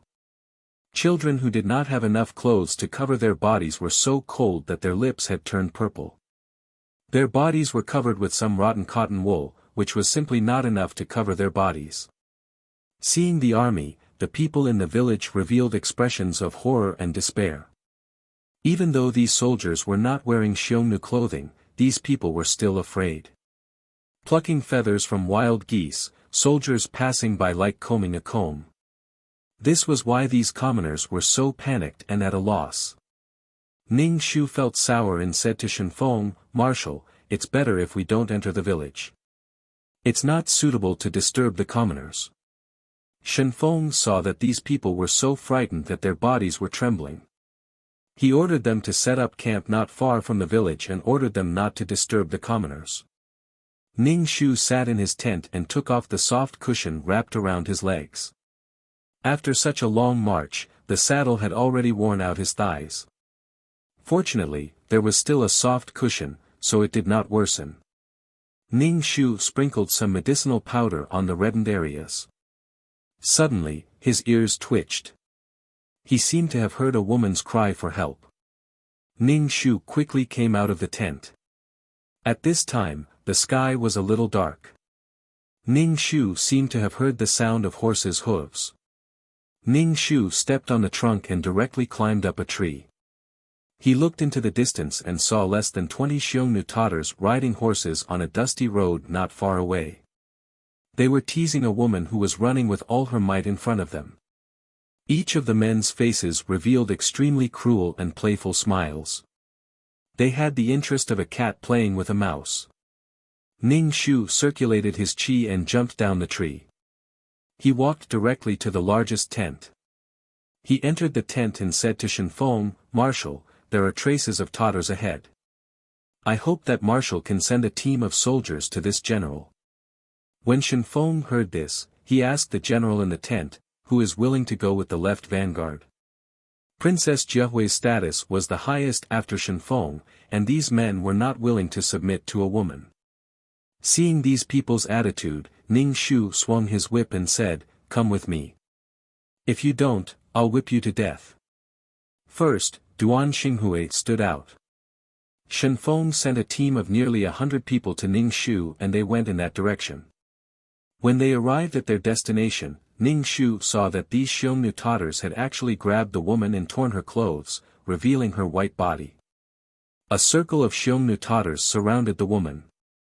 Their unbridled and lewd smiles mixed with the woman's panicked cries and curses. Seeing this scene, Ning Shu's head was about to smoke. He rode over and directly whipped the man who was already on top of the woman. When the man was about to raise his spear, he was suddenly whipped.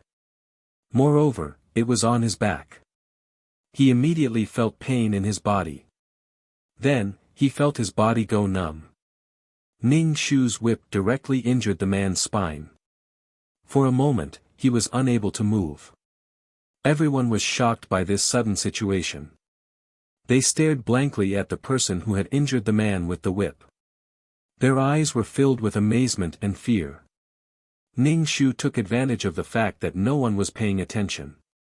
He directly straddled the horse's back, bent down, grabbed the woman's arm, and pulled her up onto the horse's back. The woman stared blankly at Ning Shu. She seemed to have fallen into Ning Shu's cold eyes. When the Tatars saw that their spoils of war had been snatched away, they cried out in anger. At the border, the Xiongnu Tatars had always been successful. They had never encountered such a situation. Ning Shu took off the red cloak on her back and covered the woman's body. Until now, the woman didn't seem to have reacted. When the cloak covered her body, the woman's body trembled. She lowered her head and didn't speak. After a while, the group behind them caught up. When Duan Xinghui saw the Xiongnu Tatars in front of him, his eyes blazed with hatred. Last time, he had fallen into the trap of these Tatars, causing him to lose his position as general. At first, the Tatars angrily spoke in a language that Ning Shu could not understand. Now that so many people had arrived, one of the Tatars stammered in Great Yong's language, "You are not border guards." The border guards of Great Yong were all intimidated by them. When they saw them, they would take a detour. This was why the Tatars were able to act so recklessly on Great Yong territory. Chapter 60. Ning Shu narrowed his eyes as he looked at the Tatars in front of him. On Great Yong's territory, they had harmed Great Yong's citizens and raped Great Yong's women. These bandits were so arrogant that Ning Shu was so angry that he laughed, especially when he heard one of the Tatars say something about quickly releasing the woman. "Give that woman to me. You Great Yong men are even more beautiful than women." A drooling expression appeared on the Tatar's face. Ning Shu had not opened his mouth to speak. In addition, he was wearing a helmet. For a moment it was impossible to tell that Ning Shu was a woman. Looking at him, one could tell that he was an extremely beautiful man. Before Ning Shu could say anything, Duan Xinghui, who was next to her, shouted, "Impudent thing! Capture all of these people alive!" Ning Shu's voice was clear and cold, but it made the Tatars on the opposite side tremble all over. Their faces showed an expression of extreme enjoyment, as if they had been doused with a bucket of ice water in the hottest days of summer. Looking at Ning Shu, their eyes shone, and their saliva was about to flow out. A woman, and an extremely beautiful woman. When the woman in Ning Shu's embrace heard Ning Shu's voice, she blankly turned her head to look at Ning Shu, her eyes shining. Ning Shu looked at these Tatars. They had so many people here, yet they were so fearless. He was so angry that he laughed, "Capture all of these bastards for this prince. If this prince doesn't whip these sluts until they call her mother, then she will be unworthy of this prince's title." Duan Xinghui took the lead, and the troops behind him charged forward to fight. Ning Shu looked at the chaotic scene. These Tatars were indeed brave. There were more than 100 people here against less than 20 Tatars, and there were even some who were injured. TSK. Ning Shu felt very vexed as he watched. Even though the Tatars relied on their physical advantage, they were unable to withstand the large number of people. In a short while, they were captured. However, there was no fear on their faces, and their mouths were still cursing. Ning Shu also felt drunk. He swung his hand and whipped the fiercest Tatar. Moreover, he whipped him in the face. Ah! In an instant, blood spurted out from the Tatar's face, and even his eyeballs were blinded. The Tatar covered his face and rolled on the ground in pain. The Han people who had been cursing suddenly stopped. They looked at Ning Shu with unruly eyes, but they stopped cursing. "Take these people away," Ning Shu said coldly. However, these Tatars believed that Ning Shu did not dare to kill them. Immediately, they began to jump up and down. Ning Shu shouted, "Great Yong's cowards! Hurry up and release us. Otherwise, when the time comes, you'll have a good time." The soldiers at the border didn't dare to kill them. They were even more afraid of the revenge of the northern desert cavalry. This was why the Tatars were so fearless even after being captured. Duan Xinghui frowned as he looked at Ning Shu. Ning Shu whispered, "Princess, if this continues, it will be a blow to the morale of the soldiers." Ning Shu looked at Duan Xinghui with disdain, especially when he saw that Duan Xinghui was about to whisper into his ear. Ning Shu coldly said, "If you want to talk, then talk. Why are you getting so close?" This sentence sounds familiar. Wasn't this the catchphrase of the school doctor in the previous world? How did she learn it? Duan Xinghui's face was both red and white. For a moment, he was speechless. Ning Shu surveyed the soldiers of the Great Yong dynasty. Just a moment ago, they had fought with 20 Tatters and appeared dispirited. Some of them even had injuries. Ning Shu felt extremely vexed when he saw this. He swung his whip, causing it to crack. Especially now that it was winter, it was extremely painful to whip someone. Seeing the whip in Ning Shu's hand, the Tatters involuntarily took a step back. Even the Great Yong soldiers holding the Xiongnu captive took a step back, afraid of being accidentally injured. Ning Shu tilted his head, seeming somewhat puzzled as he looked at the Tatters. Puzzled, he asked, "Who are you going to use as monkeys?" Ning Shu looked at the woman sitting in front of him. Even now, her body was still trembling. In order to flaunt his power over a woman, Ning Shu whipped the Xiongnu closest to him. Moreover, he whipped the Xiongnu in the lower part of the road. Ning Shu dared to guarantee that with this whip, the Tatar would have nothing left. The Tatar who was whipped let out an inhuman cry, lying on the ground and howling in grief. Ning Shu's whip did not stop. Ning Shu clenched her teeth, her body trembling slightly. This was the first time she had killed someone. Moreover, she had to kill someone. This was not only to intimidate the Tatters, but also to intimidate the generals and soldiers of Great Yong. If she truly became weak, not to mention the Tatters, even the men of Great Yong would try to kill her. The final outcome would be even more miserable.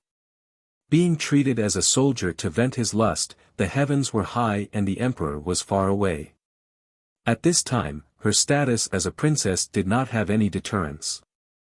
Ning Shu used all her strength. The Tatar who had been whipped had already stopped breathing. Every time he was whipped by Ning Shu, his body would twitch. His lower part had already been whipped into a bloody mess by Ning Shu. Seeing all of this, Ning Shu's stomach churned. She wanted to vomit, but Ning Shu resisted. Ning Shu looked around at the Tatters. When they met Ning Shu's gaze, the Tatters lowered their heads in fear. Ning Shu then looked at the soldiers in her position. When Ning Shu's gaze swept over them, the soldiers reflexively covered their crotches. "Tidy them up. Looking at them affects my mood too much. Once I am in a bad mood." Ning Shu's voice was extremely cold. Immediately, soldiers came over to tidy up the Tatters who had been whipped until they no longer resembled humans. Everyone looked at Ning Shu with fear in their eyes. Ning Shu knew that she was no longer the same. Her hands were already stained with blood. Perhaps in the future, the world would not lack slaughter and blood. Ning Shu could only strengthen her heart. Everything she did must be worthy of her heart. Duan Xinghui also looked at Ning Shu with a complicated expression. Especially when he saw her cold and indifferent eyes and the bloody whip in her hand. She looked cruel and evil. Duan Xinghui only felt his heart beating violently in his chest. He couldn't tell what he was feeling. But there was one person who looked at Ning Shu with a different expression. Her eyes were shining with worship and deep envy. Ning Shu looked at her eyes and smiled. She asked aloud, "Do you dare to kill the Tatters? Kill the Tatters who humiliated you just now? Do you dare?" Ning Shu said indifferently, but it made people's hearts tighten. The woman's bronze face was filled with determination and hatred as she said, "The hatred between me and the Tatters is as deep as the sea. The Tatters killed my family. I want to kill the Tatters to avenge my family." The woman took the whip from Ning Shu's hand and walked over to the Tatters who had whipped Ning Shu and was on top of the woman. The Tatter's face trembled and bared his teeth at the woman. The woman used Ning Shu's red cloak to cover her naked body and then waved the whip at the Tatars. Chapter 61.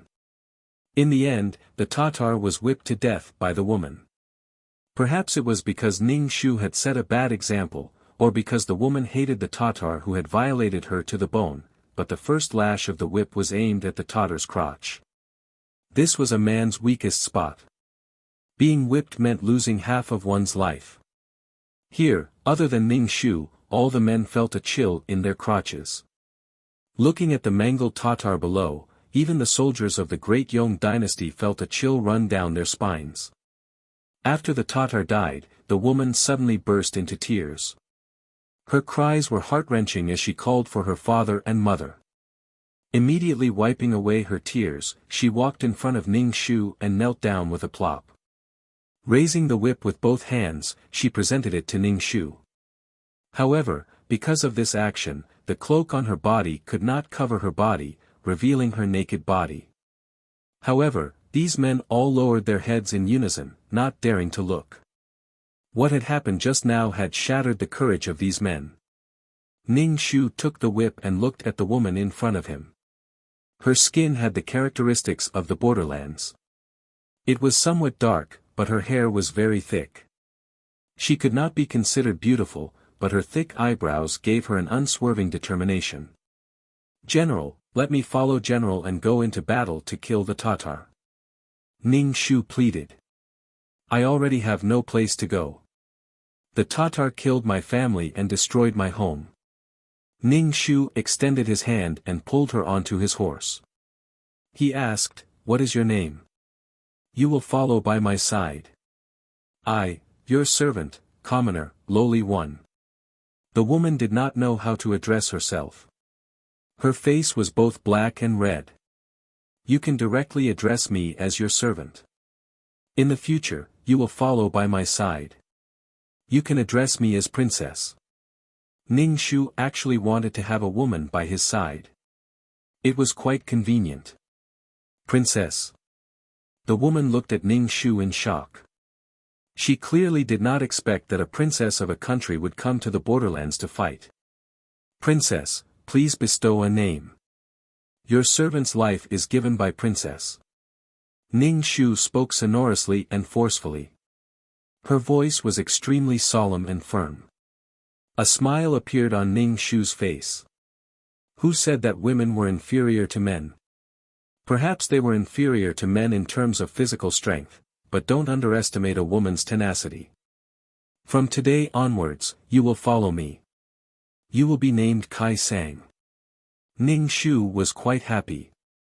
She finally had her own team, even though she was only one person. However, it belonged to her completely. Just now, when she wanted to bring people here, no one paid any attention to her. These men still looked down on women, even if she was a princess. Women were women, they should stay at home and nurse their children.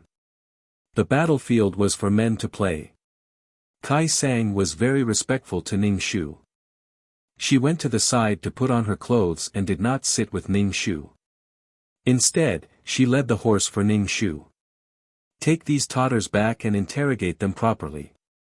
"They should be spies," Ning Shu said indifferently with a cold face. He had to pretend to be cool to the end. Actually, pretending to be cool wasn't easy at all. Ning Shu turned his horse around, preparing to return to the camp. The sound of hoofbeats could be heard from not far away. Moreover, there were quite a few people. Ning Shu's heart froze. He immediately said to Duan Xinghui, "Quickly release the signal flare." Duan Xinghui immediately pulled the trigger, causing the signal flare to explode in the air. After a short while, a group of Tatar cavalry arrived. They were extremely imposing.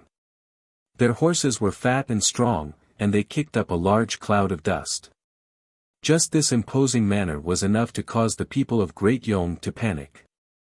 Even the troops panicked, their faces revealing expressions of fear and uneasiness. Ning Shu shouted, "What are you panicking for? Stand properly for me." Regardless of how a battle was fought, the troops had to be orderly and imposing. Ning Shu narrowed his eyes as he looked at the leader of the Tatars. It could only be said that enemies often cross paths. At the very front of the Tatars was the second prince, Helian Ing. Second prince, second prince. Seeing Helian Ing, the captured Tatars immediately shouted excitedly. Then, they looked at Ning Shu with complacency and resentment in their eyes. Ning Shu lashed out with his whip, producing an ear-piercing explosive sound. It formed an afterimage, immediately silencing the Tatars. They felt as if they were fighting against each other. Seeing Princess Jiahui intimidate the Tatars with a single whip, the soldiers of Great Yong puffed out their chests, looking rather imposing. Helian Ing was wearing animal leather, revealing some of his chest. He looked even wilder than when he was in the capital. His entire body was brimming with a bewitching wildness. Helian Ing first looked at the scout on the ground who had been whipped until he no longer had a human shape. A dark and gloomy expression flashed across his eyes. Then, he looked at the armored Ning Shu. You shouldn't have done this. Helian Ying's tone was very languid, but it was also very dangerous. You didn't want to marry me for peace, and now you want to lead troops into battle. Princess Jiahui, you have truly exceeded my expectations. Only a woman like you is worthy of this prince. Helian Ing extended his hand, grabbing in Ning Shu's direction. Ning Shu smiled wickedly. Just obediently marry me for peace. There is no need to cause trouble here. You killed my warriors of the northern desert. Let your Great Yong soldiers pay for it. If I kill one warrior, this prince will slaughter 100 soldiers and 100 commoners. If I kill 2, this prince will slaughter 500 soldiers.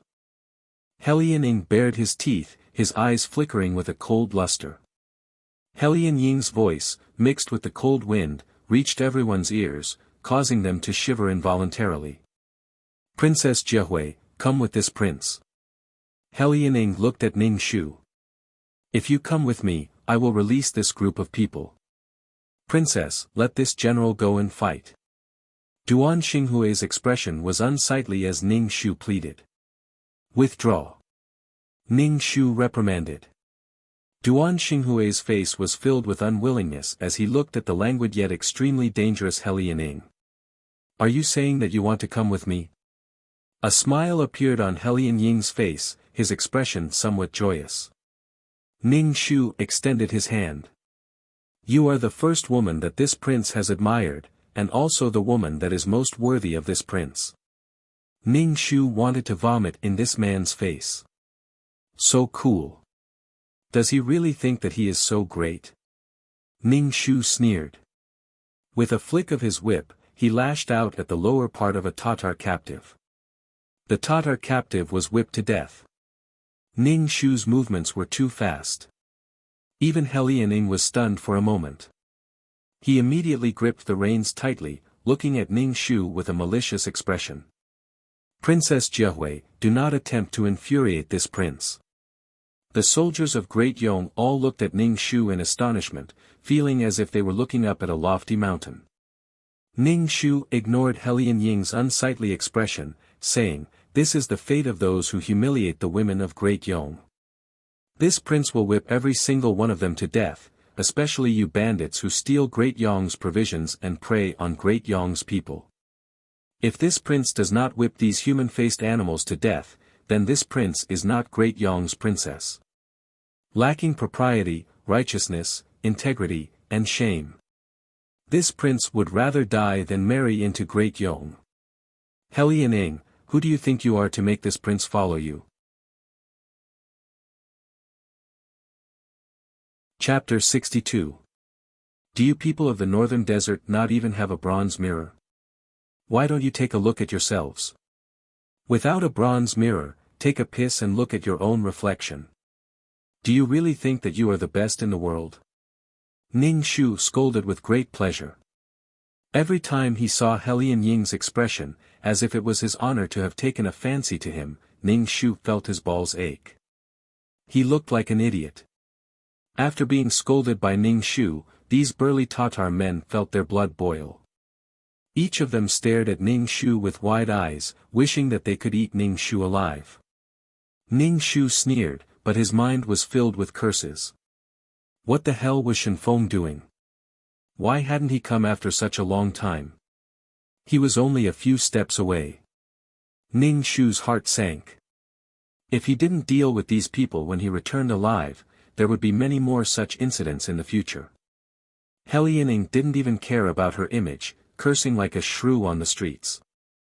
She had painstakingly created the image of a noble and elegant princess. Hearing Ning Shu's abuse, He Lianing's face revealed a sullen and cruel expression. In a cold voice, he said, "Princess Jiehui, you are trying to infuriate me. Do you not care about the soldiers behind you?" Ning Shu sneered. "Of course, I can't do anything about it. Even if I were to die, it would be me who dies in front of them." "He Lianing, aren't you being too arrogant to act recklessly in Great Yong's territory?" Ning Shu only knew how to argue. He had no advantage in fighting. Moreover, it was cavalry against infantry. He would be killed in an instant. "Princess Jiehui, it is not that this prince is arrogant, nor is it that our warriors of the northern desert are arrogant. It is that your Great Yong soldiers are cowards, not daring to face the warriors of the northern desert. You don't have the slightest bit of courage. For such a country, this prince can only hee your sister." Ning Shu cursed inwardly. He Lianing's words caused the citizens of Great Yong to feel extreme humiliation. They looked at He Lianing with bloodshot eyes. "Princess, this general requests permission to fight," Ning Shu said in a deep voice, his tone sonorous. Ning Shu was speechless. Could he win in this situation? Could it be that all wars are fought alone? "Are you going to fight alone?" Ning Shu and Duan Xinghui asked in a low voice. Duan Xinghui watched as Ning Shu leaned over to talk to him. For some reason, Duan Xinghui's heart began to thump violently. He puffed out his chest and said, "Let me fight the enemy's general first." Fuck, was it really a one-on-one fight before a group fight? He Lianing saw that Ning Shu was chatting with a man without looking at the situation. He Lianing shouted coldly, "Princess Jiehui. What are you shouting for? Can't you see that we're discussing something?" Ning Shu said snappily. He Lianing was speechless. He Lianing raised his head. The Tatar cavalry behind him immediately surrounded Ning Shu's group. The Great Yong soldiers stood back to back, raising their red-tasseled spears and waiting solemnly. Ning Shu's expression chilled as he looked at He Lianing. He Lianing sat leisurely on his horse. Looking at Ning Shu, a pleased smile appeared on his face. "Princess Jiehui, have you thought it through? Those who are engaged will be my wife, those who run will be my concubine. He Lianing, you want me to go with you? What is my status?" Ning Shu had no choice but to feign civility with He Lianing. "Princess." Duan Xinghui couldn't help but shout. Ning Shu ignored Duan Xinghui. Shen Feng still hadn't come. Haha, he really didn't place her, the princess, in his eyes. "Of course you are this prince's consort. This prince's lands, cattle, sheep, and slaves are all yours." He Lianing's voice was filled with temptation. Ning Shu really wanted to spit at He Lianing's face. She didn't have anything in Great Yong. Why would she need He Lianing's things? Her fief was even more than He Lianing's. "He Lianing, this consort has always wanted to fight with you. If you want this consort to leave with you, you'll have to see if you have the ability." Ning Shu sneered, "Tell your people not to move. The two of us will fight." Ning Shu knew that this battle had to be fought. It wasn't only for the sake of morale, but also to make this body no longer fear He Lianing. Seeing He Lianing, this body reflexively trembled. Ning Shu clenched his teeth. From the bottom of his heart, he felt that He Lianing wasn't undefeatable. In the future, he would fight with He Lianing many times. Could it be that he would tremble every time? Touching the whip at his waist, Ning Shu looked at He Lianing. Let's fight one-on-one. He Lianing looked at Ning Shu with a very tolerant gaze, as if she was looking at a naughty pet. She extended her claws, wanting to scratch him. As you wish. If you lose, will you have to go with this prince? He Lianing's lips curled into a smile. This prince is very interested in you. Ning Shu lashed out with his whip, clamping the horse's belly. With a coquettish snort, he galloped towards He Lianing. Ning Shu used all his strength to lash out with his whip. He Lianing ducked and dodged.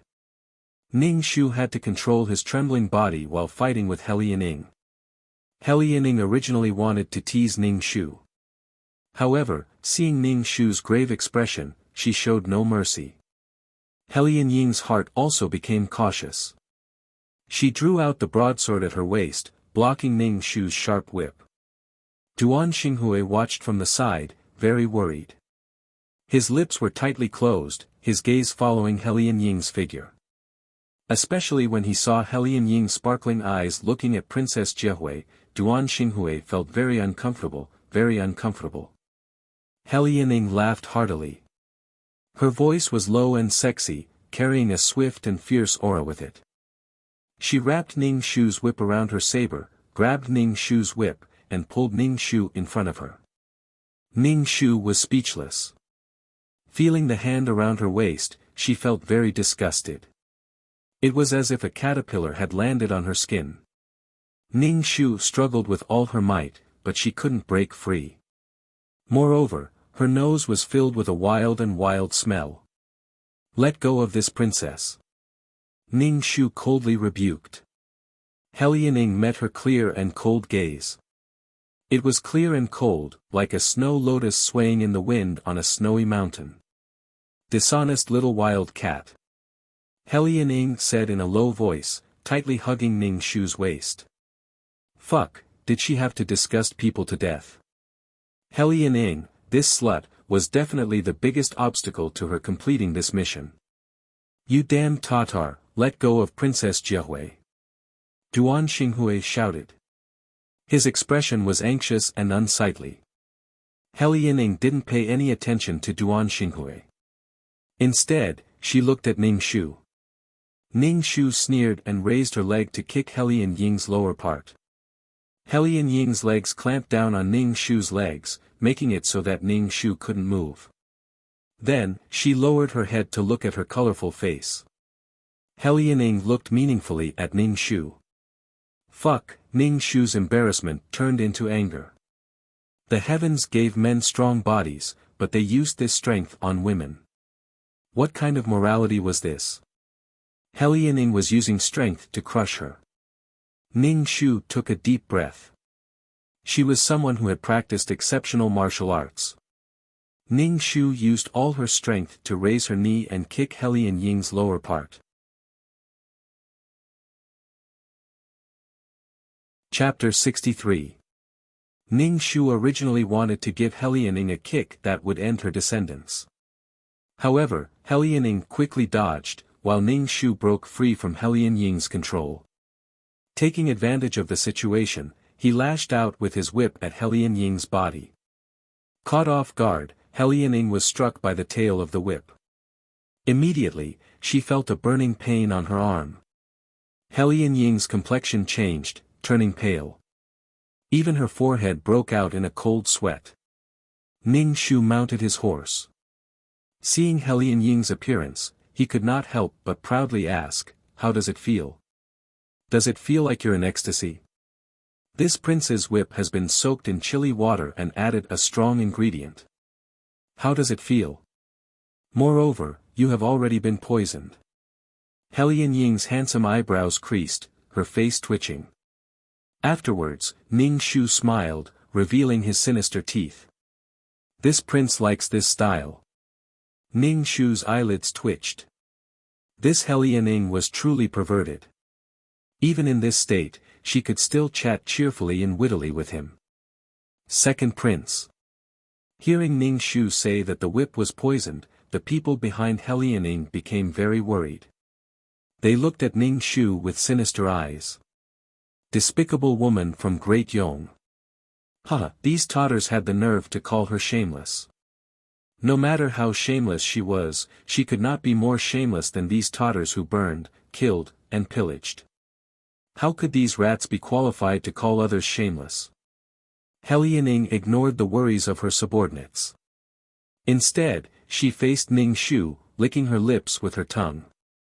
Bewitchingly and wildly, she commanded, other than Jiahui, kill everyone else. Yes, Ning Shu's face darkened. In a deep voice, he commanded, officers and soldiers, the Tatters have trampled on our territory, bullying and humiliating our wives and daughters. We must drive these bandits out of our territory. We must defend the country and protect our wives and daughters. Defend the country and protect the country. A low and solemn voice resounded through the forest. The soldiers' faces were solemn and determined to die. Seeing Princess Jiahui raise her whip, everyone felt hot blood rush to their hearts. Helianing looked at Ning Shu maliciously. Do you really think that these people can defeat this prince's cavalry? Jiahui, come with this prince. This prince will give you unparalleled glory. You will be this prince's woman in this lifetime, the only woman. Helian Ying's hand was stained with blood. Ning Shu stretched out his hand, and the blood on his hand dripped into the dust. It looked cruel and enchanting. Ning Shu sneered.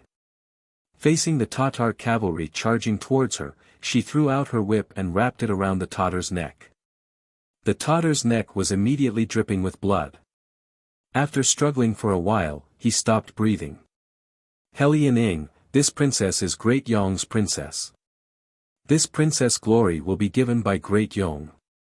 Even if this princess were to die, this princess will die on Great Yong's soil. You want this princess to leave with you? Keep dreaming. Ning Shu berated. Helianing shook her head. She looked at Ning Shu with treacherous eyes and said, I like you the way you are. You seem to be wilder than the women of the northern desert. Ning Shu thought, this slut thinks too highly of herself.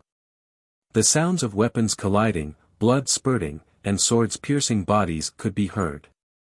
Ning Shu clenched his teeth. Out of the corner of his eye, he could even see the Tatar horses trampling over the corpses of Great Yong soldiers, shattering their bones. An indescribable grief and hatred welled up in Ning Shu's heart. Facing the charging Tatar cavalry, she lashed out with her whip. The barbs dug into the Tatar cavalry's face and even into their eyes. When she pulled her whip out, she even pulled out her eyeballs. Giddy up, giddy up. Finally, the sound of hooves could be heard from the distance. They had been waiting for reinforcements all this time, but only now had they arrived. A Great Yong general led his troops over. Seeing the ground littered with corpses, he repeatedly said, against the Tatters.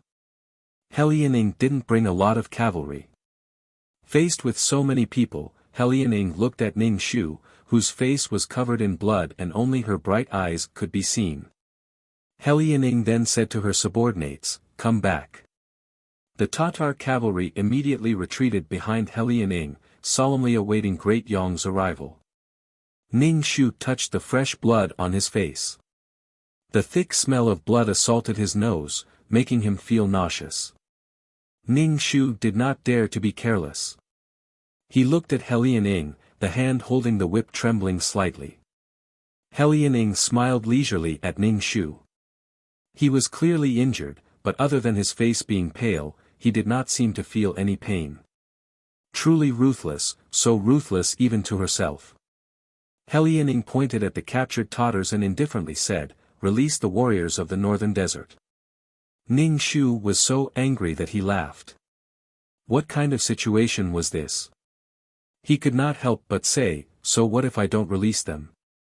No matter how powerful your northern desert cavalry is, my Great Yong will use 10 lives to exchange for a single northern desert Tatar. If 10 is not enough, then we will use 100. Helian Ying's pupils constricted. She suddenly laughed, looking at Ning Shu with eyes that grew brighter and brighter. Finally, she smiled. This smile actually contained a trace of admiration. Liaoning extended her finger and rubbed the sand on her lips. It is hard to imagine that in this bustling, befuddled place, there would still be such a backbone. Even Great Yong's border guards do not dare to speak to this prince like this. Jiahui, you should not have been born in Great Yong. Instead, you should have been a woman galloping through the grasslands. Ning Shu sneered. In order to not be married to you, I can pay any price. Now, Ning Shu did not know if this mission could be completed. When countries collided with each other, an individual was truly too insignificant. She had to break away from this man for the original owner of her body. Now, it seemed that the power of the plot was too great. She had broken away from the marriage, but Liaoning, this man, had actually pestered her. Men were all cheap. If they could not be obtained, then they were good. The original owner of her body had been incomparably cruel to her during the marriage. Now, she actually wanted her to leave with him. This was simply trampling on Great Yong's and Li Wen's faces. Liaoning's actions were more likely to strike a blow to Great Yong's morale. Imagining her own country's princess disregarding etiquette, justice, integrity, and shame and running away with the enemy's prince, especially when she was previously the subject of a marriage alliance, it was simply a huge joke. She would go down in infamy for 10,000 years. Ning Shu sneered, a place where the monarch is neither monarch nor subject, where the father is neither father nor son, where there are no 3 cardinal principles and 5 cardinal principles. How can this incomparably corrupt northern desert be a place where this prince, a person as pure as ice and as pure as jade, can stay? Liaoning, scram back to wherever you came from. Die. Liaoning's face grew paler and paler. Hearing Ning Shu's words, she spat out a mouthful of blood. Of course, how could someone as thick-skinned as Liaoning be so angered by Ning Shu to vomit blood? Instead, the poison had flared up. You really poisoned me. Liaoning wiped the black blood from the corner of her mouth. Ning Shu spread out his hands innocently. This prince is an honest person. I never lie. Liaoning's gaze scanned Ning Shu's face, scraping it inch by inch. Then, she smiled ostentatiously. Princess Jiahui, you should prepare to be pestered by this prince for the rest of your life. This prince is so scared. Ning Shu patted his chest. This prince likes to see you scratching your heart and lungs but unable to obtain this prince. Go. Liaoning spat out another mouthful of blood, ordering the northern desert cavalry. Chapter 64. Liaoning turned her horse around and prepared to leave, no longer caring about the captured Tatars. Ning Shu sneered. Great Yong's territory is not a place where you can come and go as you please. Ning Shu took the bow and arrow. Circulating his chi, he pulled the bowstring into the shape of a full moon. The arrowhead flickered with a cold luster as it aimed at Liaoning's back. Ning Shu loosened her grip and the arrow flew towards Liaoning with a whistling sound. Liaoning dodged Ning Shu's bow and arrow by lying on the horse's back. The bow and arrow pierced through the tree trunk with a ding sound. Liaoning looked at the arrow in the tree trunk and could not help but turn her head to glance at Ning Shu. She sat coolly on the back of her horse, her eyes cold and full of killing intent. Ning Shu was somewhat disappointed that he had not disposed of Liaoning. Sure enough, she had been a scourge for 1,000 years. If Liaoning had died so easily, it would have been unrealistic. In short, the original owner of his body and Liaoning were entangled. In his previous life, they had been fated to be husband and wife. How could fate be so easily severed? Sorting out his thoughts, Ning Shu turned his head and coldly said, "Clean up the battlefield. Register the dead soldiers and reward them according to their merits. Give their families 3 times the compensation." Ning Shu looked at the corpses on the ground. Some had been trampled beyond recognition by the horses. Some had even been split in 2. Their internal organs and intestines were still steaming. The dust had been dyed black by the blood, and the thick stench of blood made one dizzy. War was cruel. War was cruel. The corners of Ning Shu's eyes were a little hot. She sneered and looked at the late general. When he met Ning Shu's eyes, the general was stunned and then looked away. He cupped his fist and said to Ning Shu, "Princess, where are the Tatters?" The heads of the Tatters can be exchanged for military merits. The general's eyes lit up as he looked at the Tatters. Even though they had arrived late, they still wanted to snatch the credit. Shen Qingqing felt extremely displeased with Great Yong's officers and soldiers. No wonder the Tatters were so unbridled in their territory. Why didn't they spend their energy fighting the Tatters? Shen Qingqing looked at him and said coldly, "Whoever dares to touch these Tatters, I will cripple him." "What, do you want the credit?" "This general does not dare." The general hurriedly lowered his head. Ning Shu was not only a princess, but also the left vanguard. Her status was higher than his. The man's heart was filled with displeasure and grievance. Ning Shu didn't care what these people thought. He shouted, "Return to the camp." Kai Sang, who was saved by Ning Shu, was leading the horse. She looked at Ning Shu with sparkling eyes. When they returned to the camp, Ning Shu directly ordered his men to escort nearly 20 Tatters to the high platform of the drill ground in the middle of the camp. Perhaps they had become accustomed to being unbridled on Great Yong's borders. Although they were afraid when faced with the pitch-black soldiers below, they were certain that Great Yong's soldiers would not dare to kill them. Their expressions were filled with provocation. Ning Shu first knelt on one knee and saluted to Shen Feng in the tent. Then he reported the situation. In addition, he recounted how the general had arrived late and disregarded the life and death of his comrades. The general's face immediately darkened. He looked at Ning Shu with eyes filled with deep-seated resentment. Ning Shu sneered and stroked the whip at his waist. How could he fight when the hearts of his soldiers were so divided? He had to concentrate his efforts in one direction. There were bound to be rats and rats. Ning Shu had to establish his prestige. He couldn't allow these self-righteous men to look down on him because of his status as a woman. He had to kill the chicken to warn the monkey. The chicken was precisely these Tatters. Ning Shu ignored the general's resentful gaze and walked onto the high platform. In a cold and loud voice, he said, "The Tatters hurt my compatriots. Kill. The Tatters trampled on my land. Kill, kill. Kill." The soldiers below all raised their spears and shouted loudly. The dozen or so Tatters on the high platform were shaken and their faces turned pale. Especially when they saw Ning Shu coming over with a whip in her hand, they were scared out of their wits and started mumbling something that no one could understand. Ning Shu sneered and lashed out at the crotch of a Tatar. The Tatar, who had been tied up tightly, rolled his eyes in pain, his mouth emitting inhuman screams. The soldiers, who had been shouting their slogans with lofty aspirations, were so shocked that they lost their voices. For a moment, the drill ground filled with 200,000 soldiers was silent, all of them covering their crotches. Ning Shu sneered, "This is the price for humiliating my Great Yong's women." Ning Shu lashed out with the whip, continuously lashing out at the Tatter's crotch until it was dripping with blood and badly mangled flesh. Ning Shu surveyed the entire drill ground. Every man who was swept by Ning Shu's gaze felt their scalps tingle. They looked at Ning Shu as if they were looking at a demoness. Kai Sang stood below the platform, looking at Ning Shu, her eyes revealing an intoxicated expression. In the end, the dozen or so Tatters had their testicles popped by Ning Shu. They couldn't be more dead.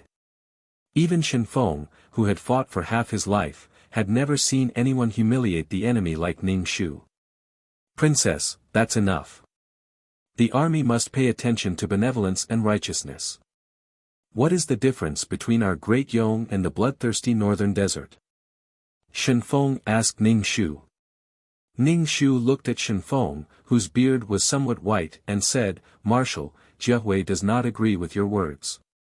Our benevolence and righteousness are seen as weak and easy to bully by our enemies. They will only look down on us even more. Only by using violence to curb violence and killing to stop killing can we intimidate our enemies. Since I can't reform you, I'll fucking cremate you."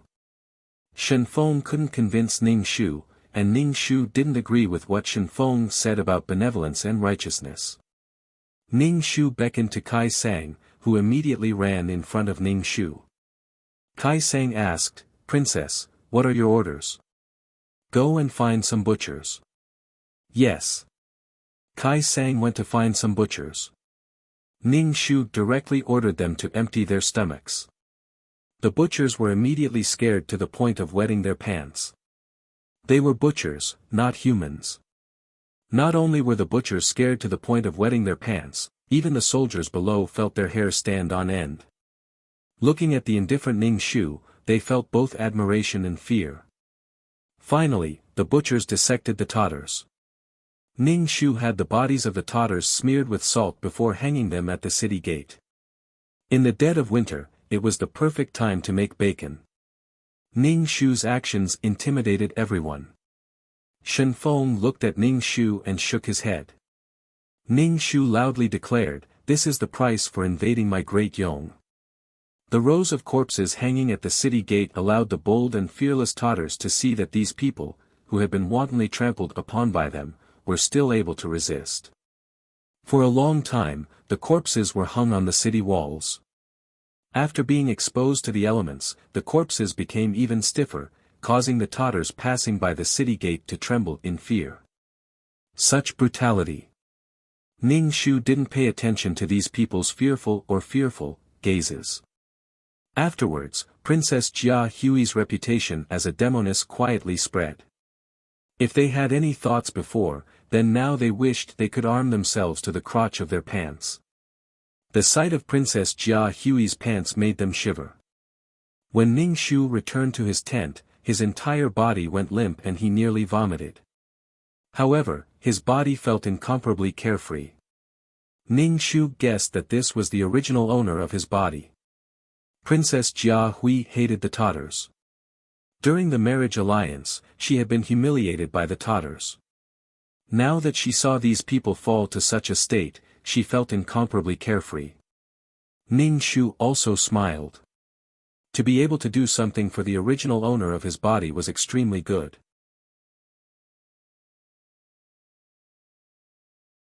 Chapter 65. After this matter, Ning Shu had established absolute prestige in the army. Of course, they were afraid. Ning Shu expressed that he did not care. What surprised Ning Shu was that Kai Sang actually followed him to learn martial arts.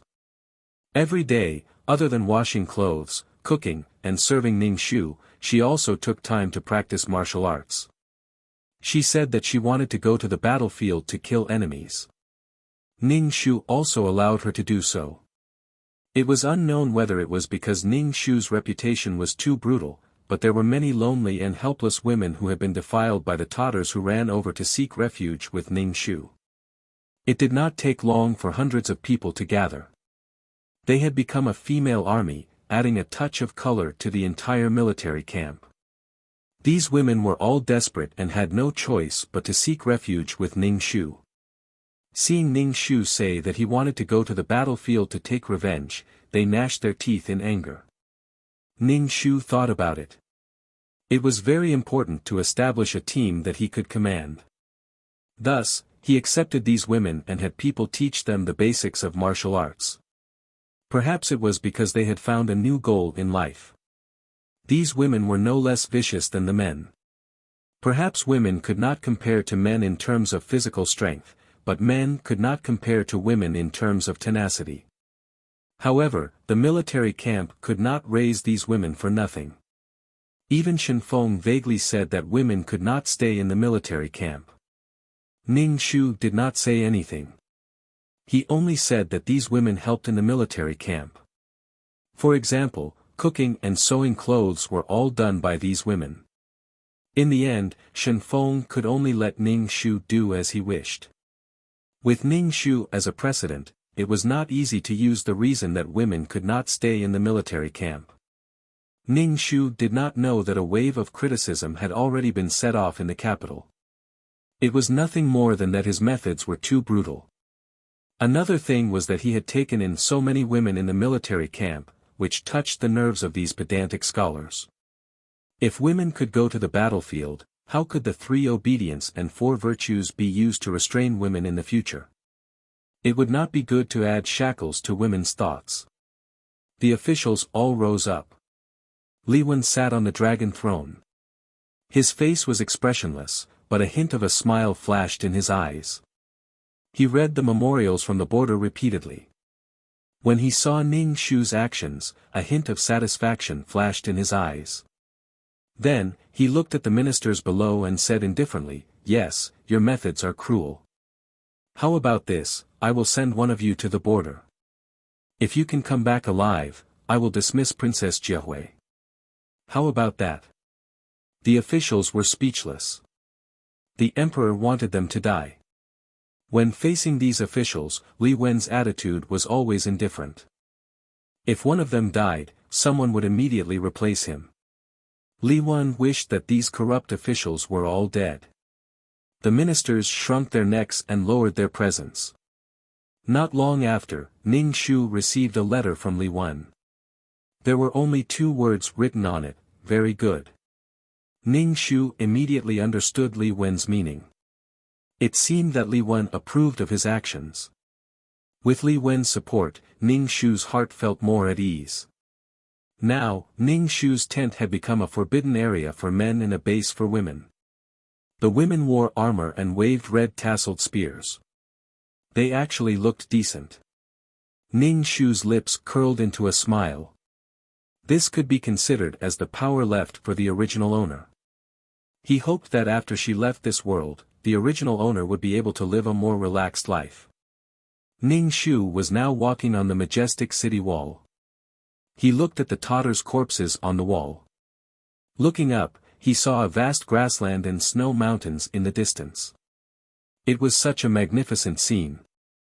Ning Shu was followed by the armored Kai Sang. Ning Shu said, "Princess, the people of the northern desert have such a vast land. Why do they still want to steal our things? Stealing is addictive.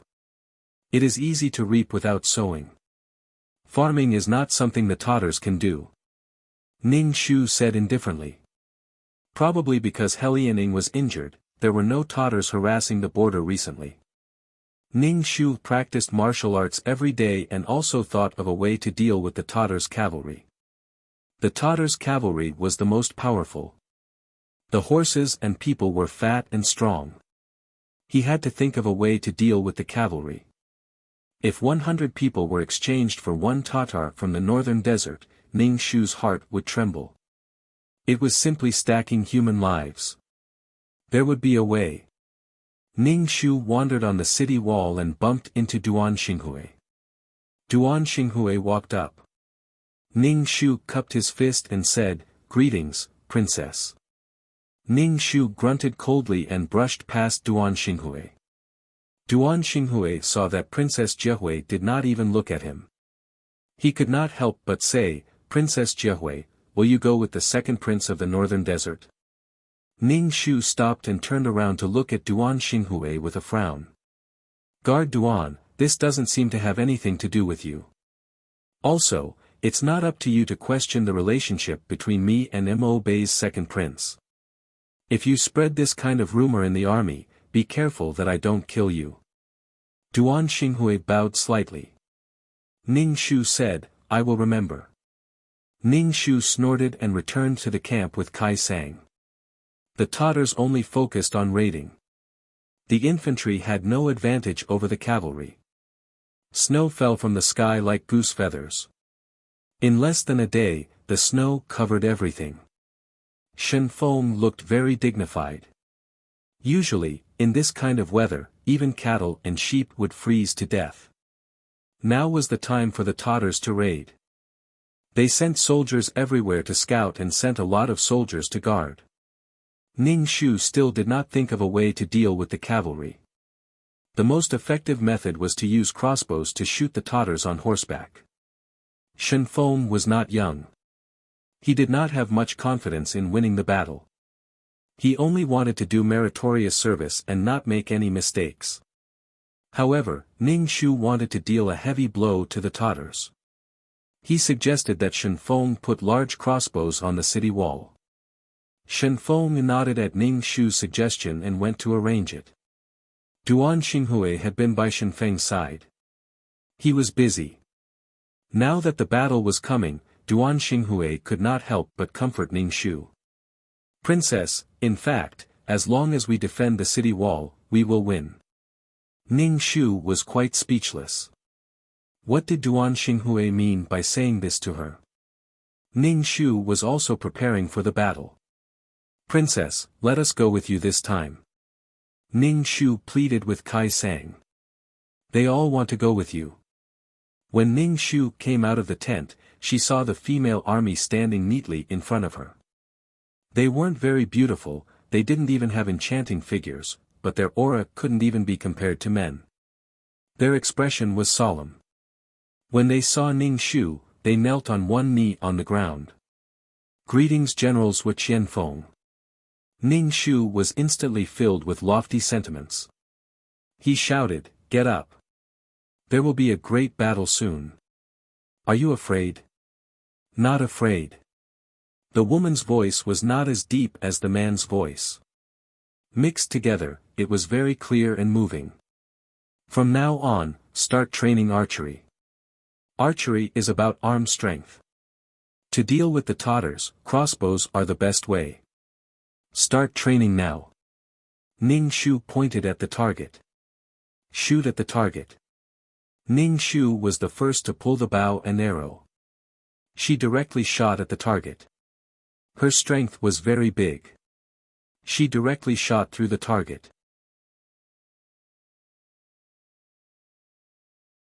Chapter 66. Ning Shu hoped that these poor women who sought refuge with him could survive. At this time, they must train hard. Only then would they have a chance to survive on the battlefield. Sure enough, after the heavy snow stopped, Helianing led the Tatars to attack the city. Ning Shu stood on the city wall and met Helian Ying's eyes. Ning Shu was very angry. Why didn't this guy die? Was it because the poison was not deep enough? Didn't he vomit blood? Now he was alive and kicking. Helianing was wearing fur. His neck was furry. Obviously, he was wild and noble. He raised his head and looked at Ning Shu. Ning Shu smiled coldly. He waved his hand and ordered the soldiers to carry the ladders to attack the city. The war drum sounded. Ning Shu shouted coldly, "Release the arrows." Suddenly, a rain of arrows flew towards the Tatars. The Tatars who were attacking the city were hit by several arrows. Some of them even became hedgehogs. "Shoot again." The soldiers who were shooting arrows at the back immediately replaced the soldiers in front. Ning Shu saw many women being hit by arrows from the corner of his eyes. Ning Shu's heart trembled. Then, he calmed his mind. Change to the catapults.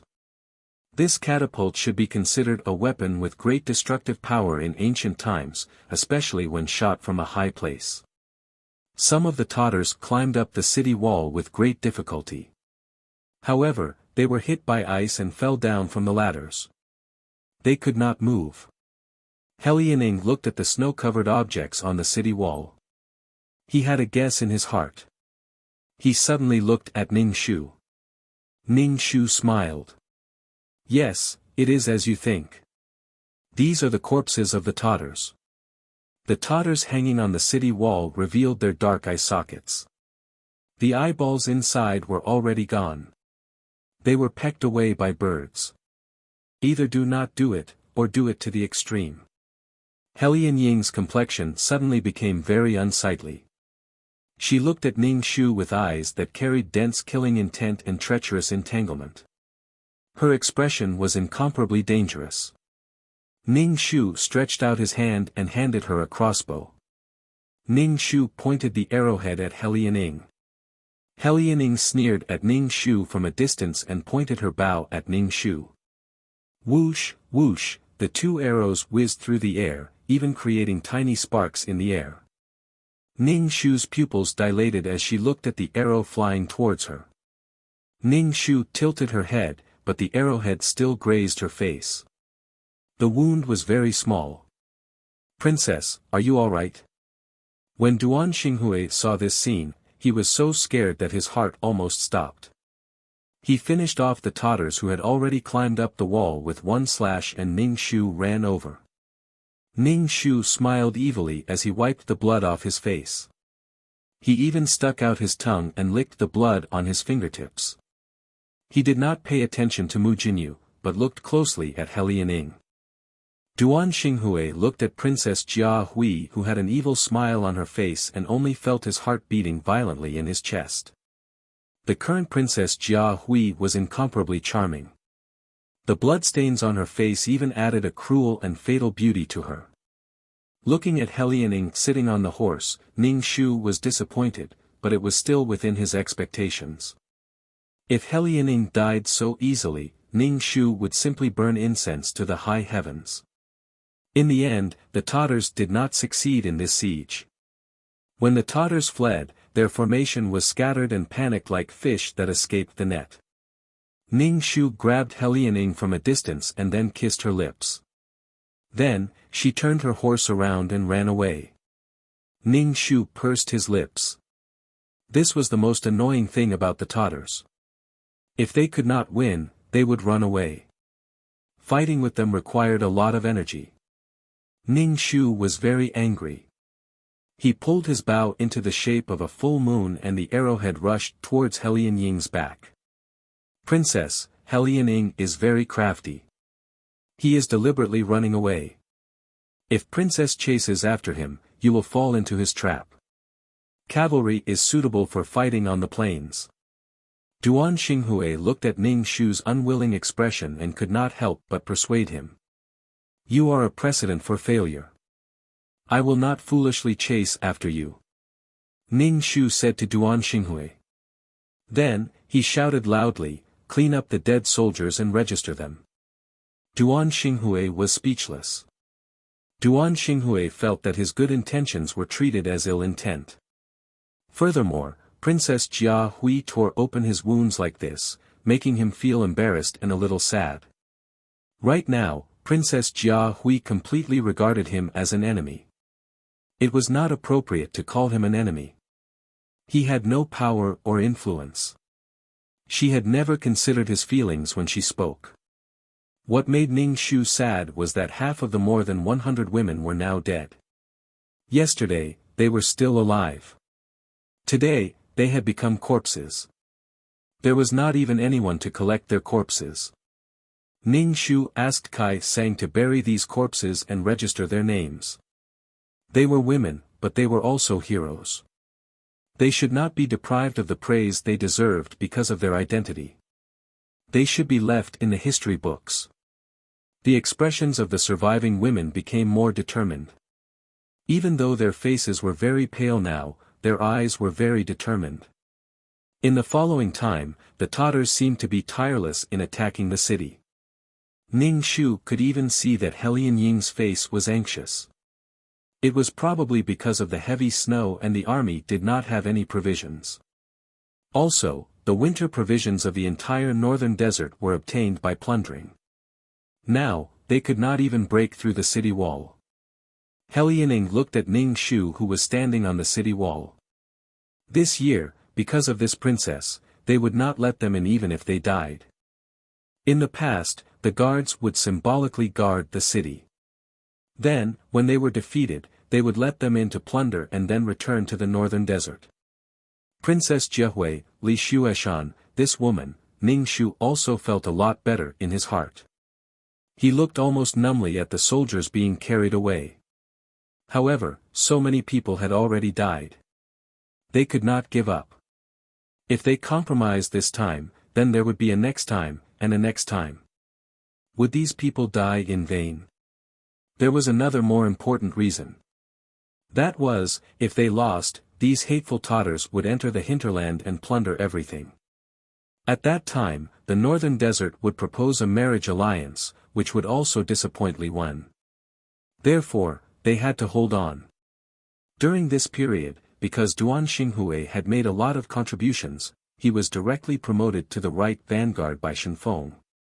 He was almost on the same level as Ning Shu. He was indeed the world's favorite. With luck on his body, he was like a fish in water in this kind of war. How lucky was he? Ning Shu clearly saw the arrow whistling towards Duan Xinghui, but the one who was shot was the soldier beside Duan Xinghui. Ning Shu was speechless at that time. He did not know what Shen Feng liked about Duan Xinghui. Shen Feng praised him so much that Duan Xinghui, who was still a soldier, became the third person in the military camp. Now, Duan Xinghui was qualified to command the battlefield. He stood beside Ning Shu and looked at He Lianing with gnashing teeth. Ning Shu's nerves had been tense all this time. Especially when he saw that her female troops had casualties, Ning Shu's heart ached. However, as time went by, the casualties were getting smaller and smaller. These women's bodies were full of valiant qi. They were not worse than men. These remaining were all good seedlings. He Lianing retreated again. Before she retreated, she looked at Ning Shu with cruel and excited eyes. This made Duan Xinghui, who was standing beside Ning Shu, feel very uncomfortable.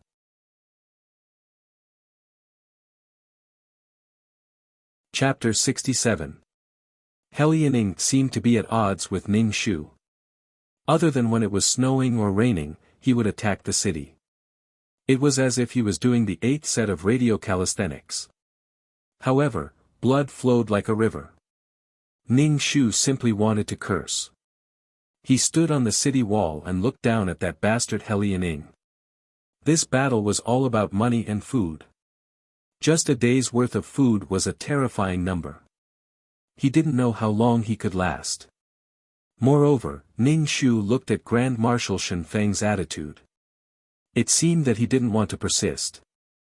However, if he didn't persist, so many lives and so much investment would be wasted. He could only drag it on like this. Ning Shu received another letter from Li Wen. It was a private letter for him. Li Wen's meaning in the letter was very clear. Although he hoped that Ning Shu could win the battle, he hoped that Ning Shu could persist and have a strong attitude. At the end of the letter, there were some words of concern. It sounded a little like an elder brother. As for how much sincerity there was, Ning Shu didn't want to delve into it. As an emperor, every action and every word had a deep meaning. Today, the weather was very good. After a day of wind and snow, the ground was covered with a thick layer of snow. Ning Shu originally thought that with such bad weather, it would be difficult to even walk and that He Lianing wouldn't attack the city. He didn't expect that he would still attack the city. Moreover, the Tattars' faces were filled with anxiety and desperation. It was now late winter. However, there was no harvest this year. Even the calm He Lianing frowned. His expression was very cold. He raised his head and squinted at Ning Shu, who was standing beside the flag. The bright and beautiful sun shone on her body. Her armor emitted a cold light. It was so dazzling that even Princess Jia Hui's face couldn't be seen clearly. Duan Xinghui stood beside Ning Shu. Seeing that He Lianing kept looking at Princess Jia, he felt very uncomfortable. He couldn't help but say to Ning Shu, "Princess, the Tattars of the northern desert are ambitious. Princess, you must not compromise."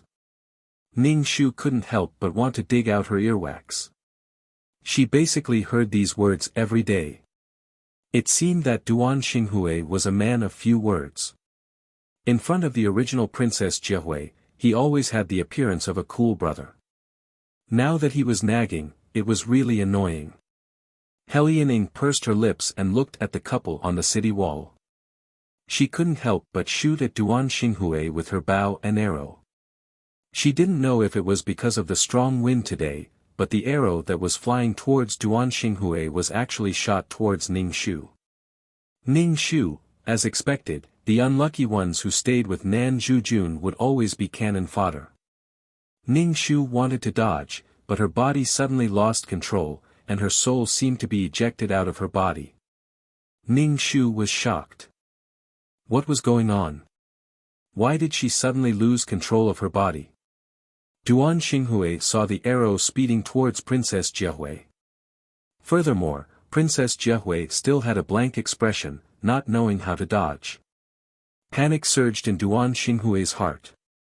He hurriedly used his saber to slash at the arrow. However, the arrowhead still shot towards Ning Shu. The arrowhead lost its aim and pierced into Ning Shu's shoulder. Ning Shu groaned. The sound of the arrowhead piercing through flesh rang out in her ears.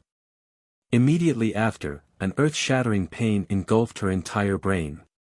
Damn, it's so painful. Ding! Counterattack mission completed. Do you wish to leave this world? A cold mechanical voice sounded out in Ning Shu's mind. Yes, yes, yes. Ning Shu only wanted to quickly leave this world. It was too painful.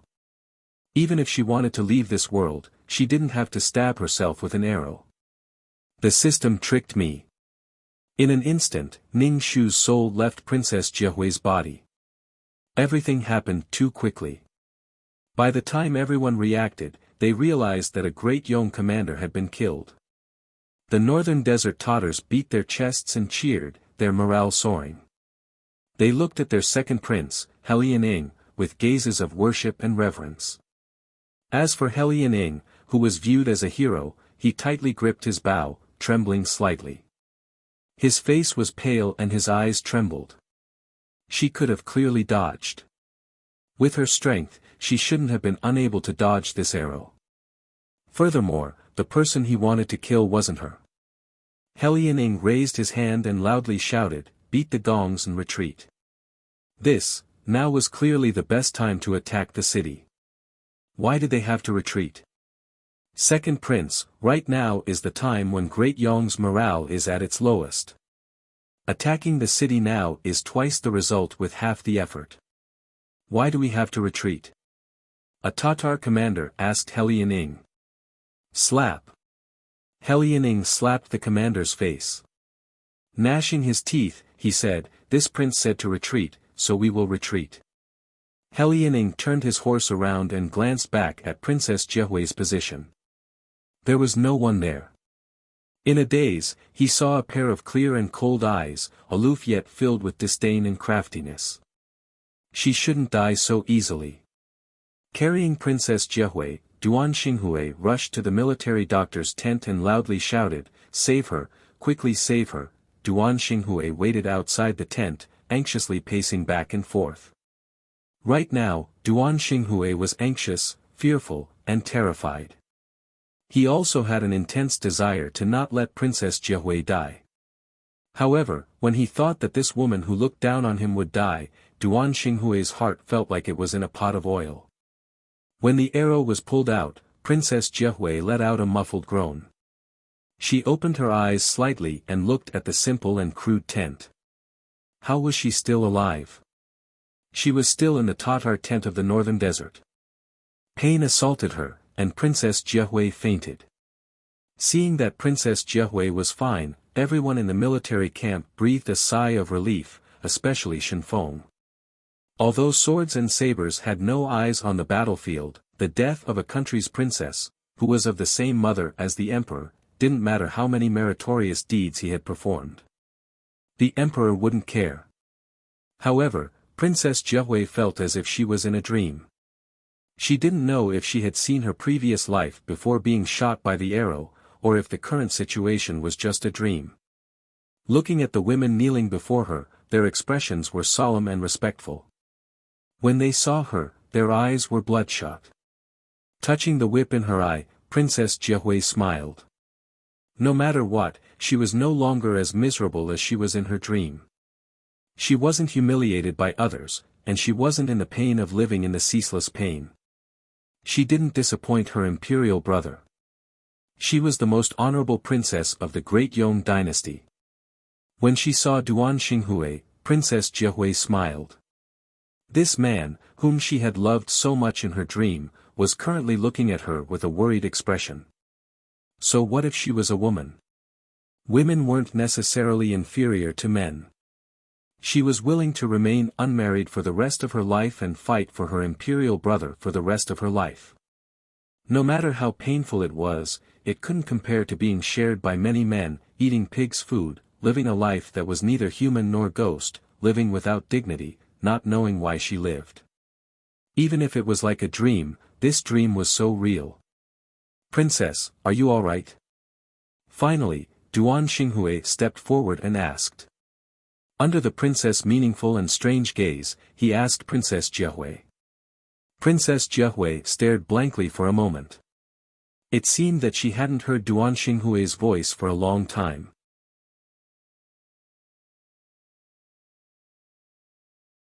Chapter 68.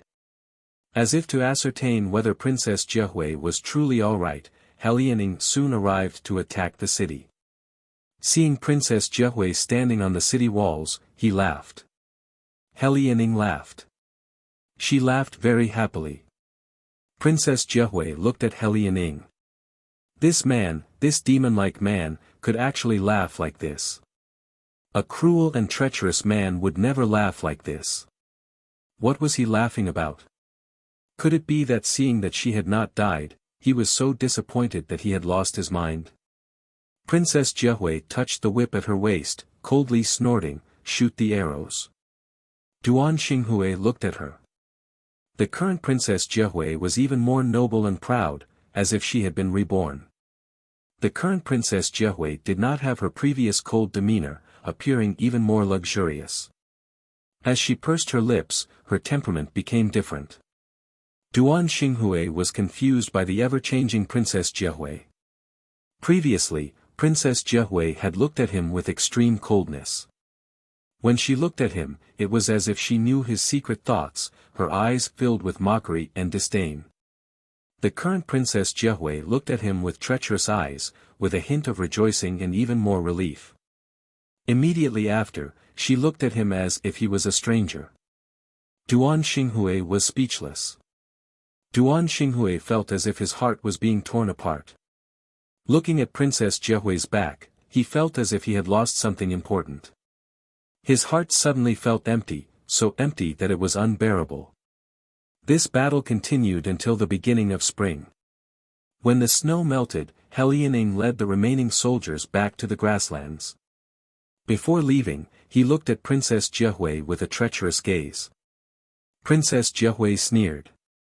She was no longer the pitiful woman in her dreams. She would forever be Great Yong's most noble Princess Jihui. After returning to court, when she saw Li Wen, tears welled up in Princess Jihui's eyes. In this world, only she and her imperial brother were family. Li Wen looked at Princess Jihui with gratification. After a while, he said, "You've changed again." "Ah." Princess Jihui did not understand. Li Wen decreed that Princess Jihui could be buried in the imperial mausoleum 100 years later and enjoy the pleasures of the world. This was an enormous honor. No other princess had ever received such honor. Although the princess was the emperor's younger sister, she was still a woman. After marrying, she would belong to another family. This kind of honor caused all the court officials to grumble. Li Wen didn't say anything and directly sent the ministers who strongly opposed to the idea to the border to guard it. He enjoyed the bustling life in the capital, and it was easy for him to talk. He also went to the border to guard it. Next, it was time to award Duan Xinghui according to his contributions. Li Wen looked at Princess Jihui. Princess Jihui said indifferently, "Just award him according to his contributions. Royal brother, you don't have to worry about me." When Duan Xinghui learned that he had been promoted to level 2 Agile Cavalry General, he felt very complicated. Looking at Princess Jihui who was sitting in front of the palace, Duan Xinghui felt even more complicated. Duan Xinghui returned to the Duan residence at the speed of a tortoise. He did not feel the slightest bit of urgency in his heart. His mood was abnormally heavy. It was undeniable that he was very regretful. The gate of the Duan mansion was unusually lively. Duan Xinghui, dressed in armor, returned in glory. Madame Duan looked at her son and cried tears of joy. She said with heartache that he had become darker and thinner. Duan Xinghui's eyes swept over Yuan Dong and finally rested on Area. She was wearing a lake blue silk dress with a hairpin in her hair. She looked happy and showed her teeth. But then she realized that it was inappropriate and quickly pursed her lips. Area quickly showed Duan Xinghui a smile without showing her teeth. But she didn't know that such a smile made her look very timid and even self-abased. In just one winter, Area no longer had the freedom, simplicity, and beauty that Duan Xinghui saw. Now Area's every move was so awkward, like a puppet. Duan Xinghui saw the smile on her face, and the face of Princess Jiehui appeared in his mind. She could even stick out her tongue to lick the blood at the corner of her mouth. She looked evil and charming, which was breathtaking. Area was very excited that Duan Xinghui married her. At the banquet, Duan Xinghui drank a lot and even shed tears. Maybe he was mourning, or maybe he was regretting. Duan Xinghui and Area's life was not so good. Duan Xinghui gave Area the position of his wife, but he didn't fulfill the promise of being with her for the rest of his life. He had other women around him. Without Princess Jiehui, Duan Xinghui didn't care about other women or how many women he had. There was no happiness in his life. Area was not reconciled, but she had to endure it. She had to endure the man rolling with other women. Her heart was full of holes. Right now, Princess Jiehui had become the bright moonlight in Duan Xinghui's heart. What he couldn't obtain was the best. Duan Xinghui would never be able to obtain Princess Jiehui in this lifetime.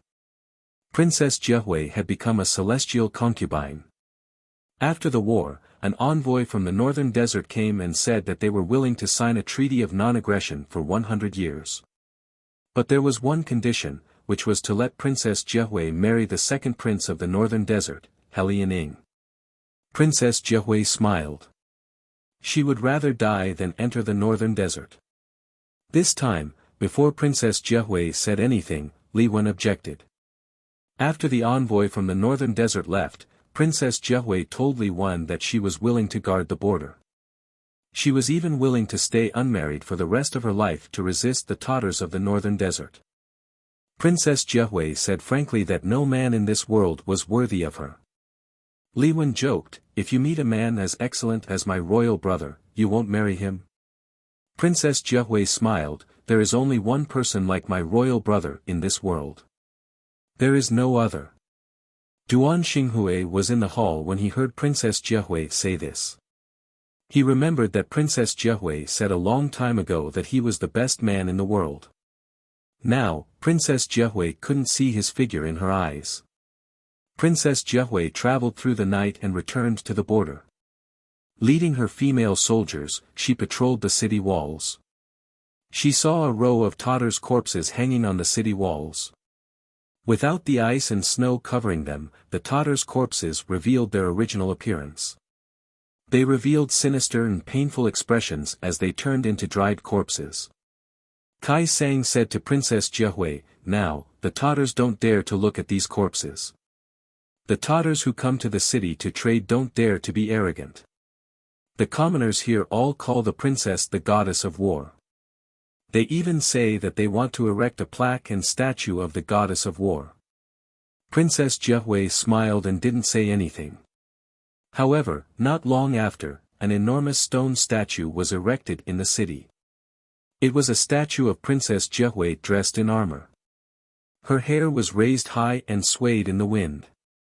Her eyes were proud and noble, and a whip hung from her waist. Looking at this enormous statue, tears streamed down Princess Jiehui's face. She was Great Yong's noble princess, the revered Princess Jiehui, not a filthy princess.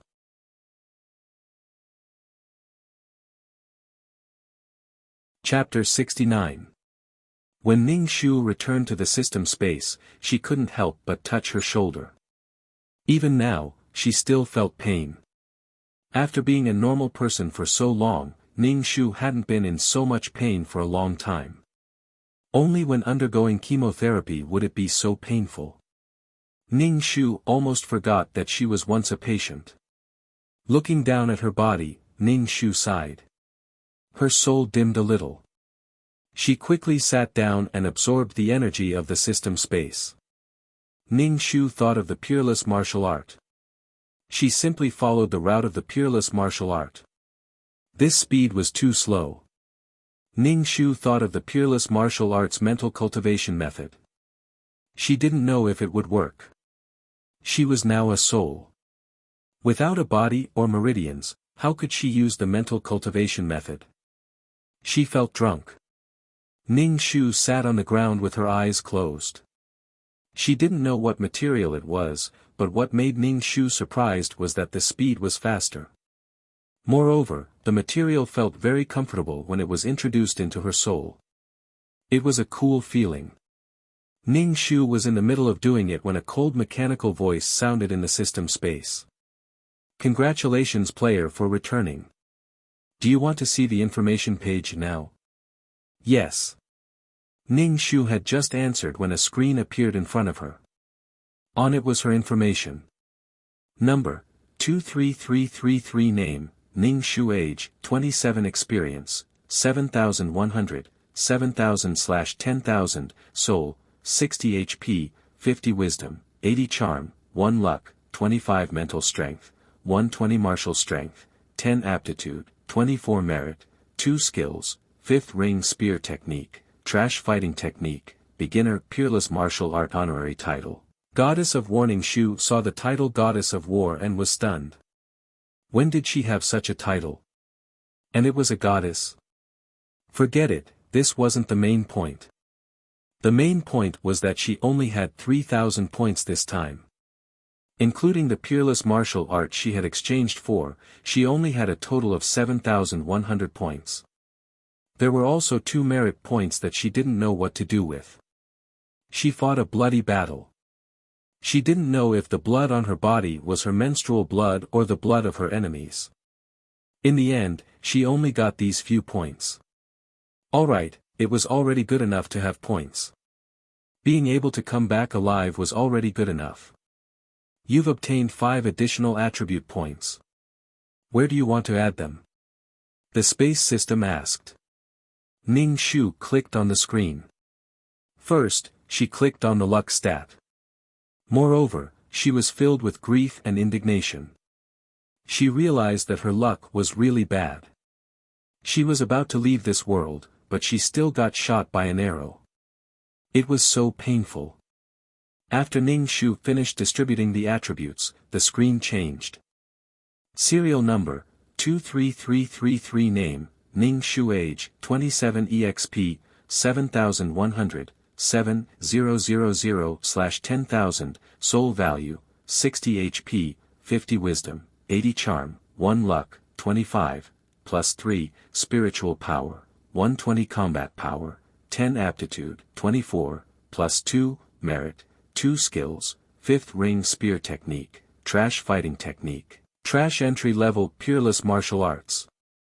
Honorary Title, Goddess of War. Do you want to enter the mission world? The mechanical voice of the system sounded. Ning Shu shook her head. I'll enter the world later. Her soul had been consumed by the previous world and had already become dim. Moreover, she had experienced slaughter in the previous world. She had changed from a good citizen to a general with blood-stained hands. She had to settle her emotions. If she didn't continue like this, she would go crazy. Ning Shu emptied her thoughts. She was only herself. She was Ning Shu. No matter what she had experienced, she was still herself. She might have lived for others, but she was still Ning Shu. Ning Shu didn't realize that her soul had become heavier. Her expression was relaxed and her eyes were closed. She seemed to be enjoying it. After an unknown amount of time, Ning Shu opened her eyes and looked down at her body. She felt that her soul was much more solid than before. She had to get enough points to get some secret cultivation manuals. Only then could she cultivate more effectively. I'm ready. I can enter the world. Ning Shu said. As soon as she said that, Ning Shu immediately felt dizzy. Fuck, it's always like this. Will it kill you to remind me? I'll give the system a bad review and scram. Perhaps it was because her soul had become stronger, Ning Shu didn't feel as uncomfortable as before when she was conscious. Instead, there were noises in her ears. You're an adult. Why are you being so calculative with a child? A cold and clear voice said. Besides, Dabao didn't do it on purpose. Why are you acting like this? Su Ran, look at yourself. Son-in-law, you're wrong to say that. Ran, just lost her child. It's all because of that little bitch Su Meng's child. How can that child be justified in pushing someone? A sorrowful female voice sounded. At this moment, the male voice sounded angry. I don't want to hear anything bad about Su Meng from your mouth. You, Ning Shu heard these words and struggled to open her eyes. Ran you're awake. A woman looked at Ning Shu with concern. Her eyes were filled with tears. Ning Shu nodded and moved his body. Then, he felt waves down there. His stomach hurt as if a knife was scraping it. Ning Shu was stunned. What was going on? Don't move. Don't move if you're not feeling well. The woman pressed down on Ning Shu's body. Ning Shu looked around. The smell of disinfectant lingered around his nose. It seemed like he was in a hospital. His eyes stopped not far from the bed. Ning Shu saw a man in a black suit.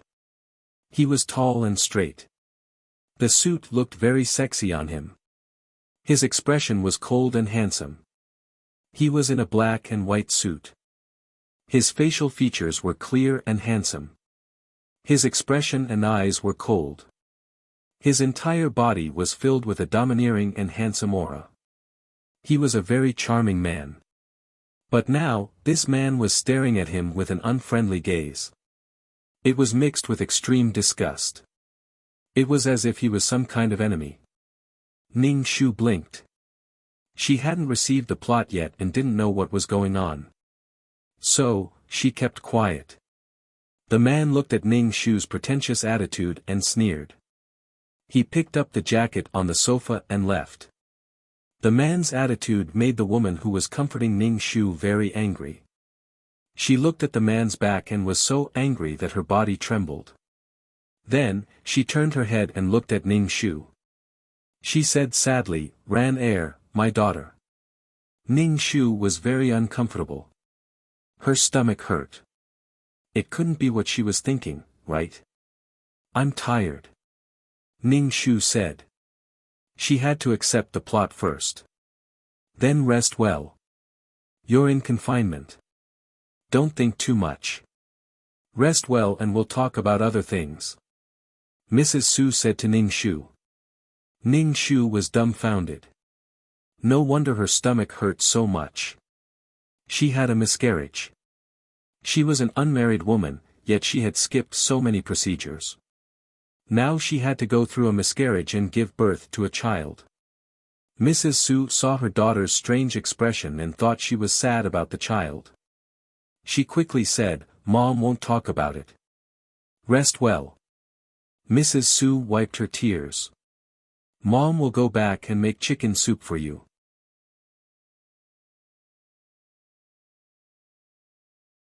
Chapter 70.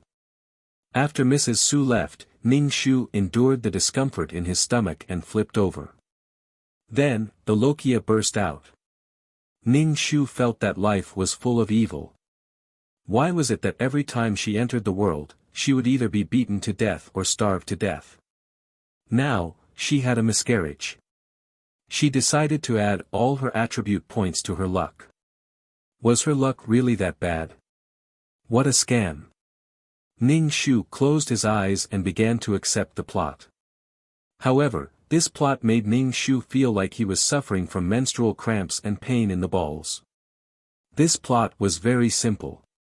It was a story of sleeping in the wrong bed, running away with the balls, and finally a happy family. Ning Shu's body was called Su Ran. She was the female lead, Su Meng's cousin, but they were rivals in love. At the beginning of the plot, Su Meng's parents died in a car accident. Moreover, this accident seemed to be a plot by this body's parents. One had to know that the fights between rich families were always so tragic. At the funeral, Su Meng accused her uncle of being the murderer of her parents. However, there was no evidence. Su Meng, who was depressed and in pain, ran to the bar to drink. She thought about how her beloved parents had left her and she was an orphan. However, she couldn't take revenge. Su Meng drank more and more.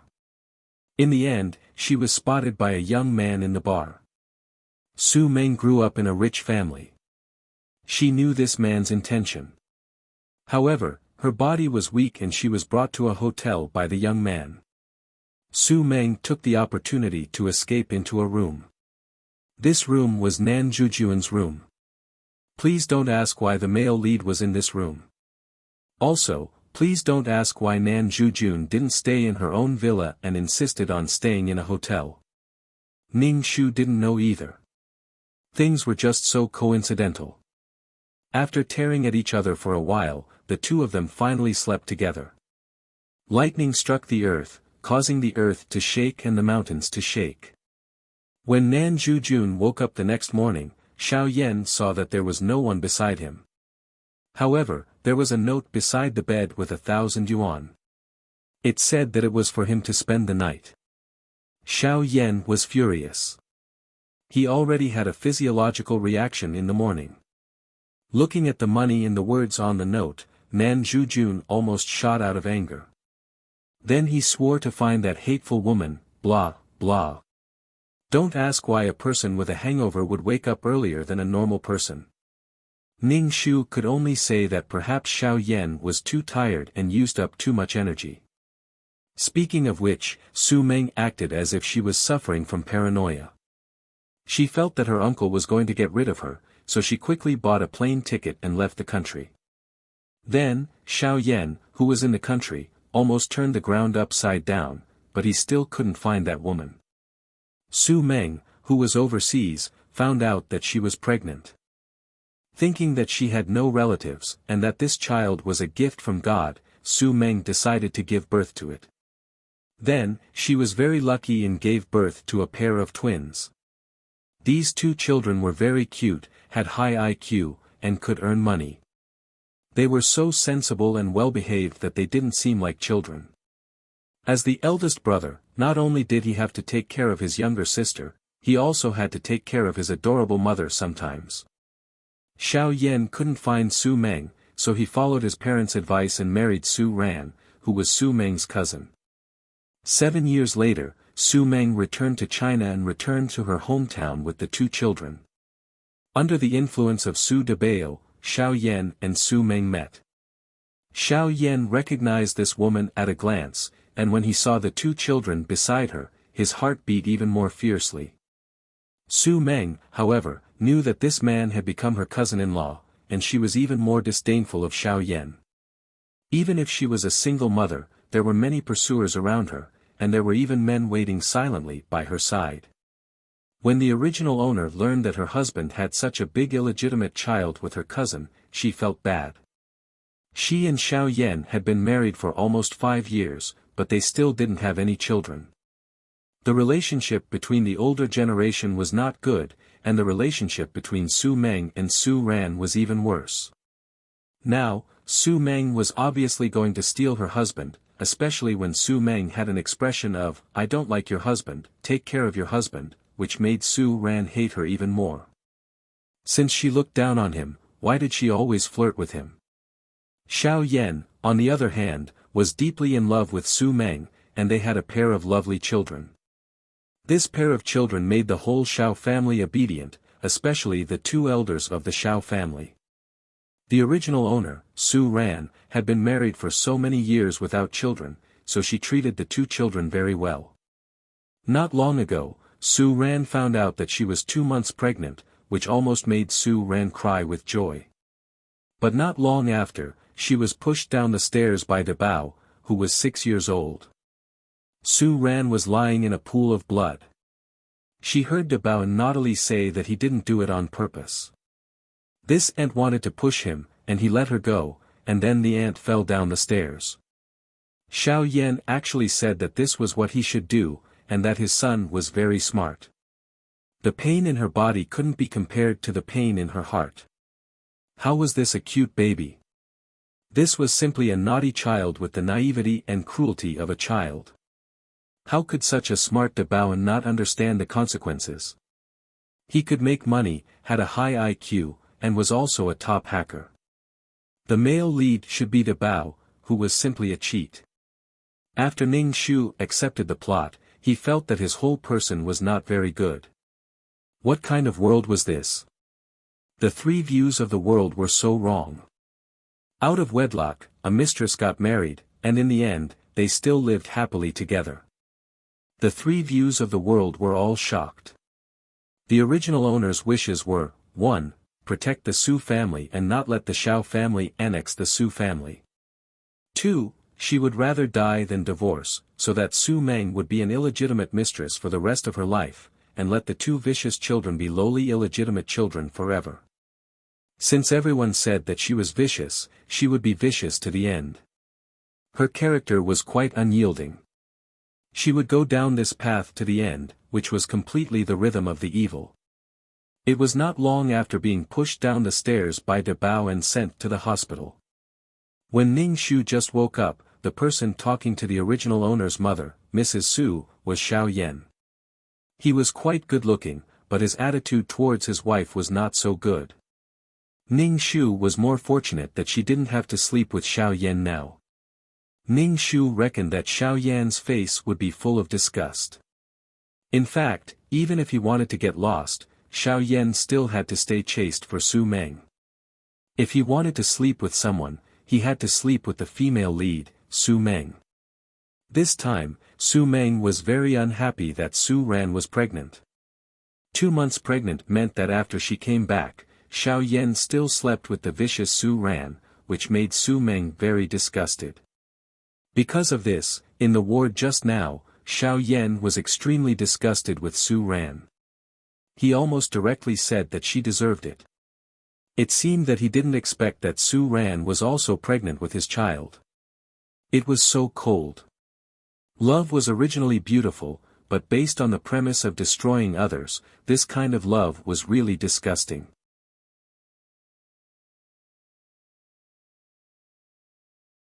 Chapter 71. Ning Shu began her miserable confinement. She couldn't take a shower or wash her hair. Mrs. Su didn't even want Ning Shu to brush her teeth, but Ning Shu couldn't stand it. No one from the Xiao family came to visit her while she was in the hospital.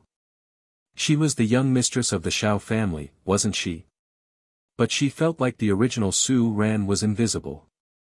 She didn't even have a sense of existence. If they didn't divorce, wouldn't it be better for them to live their own lives?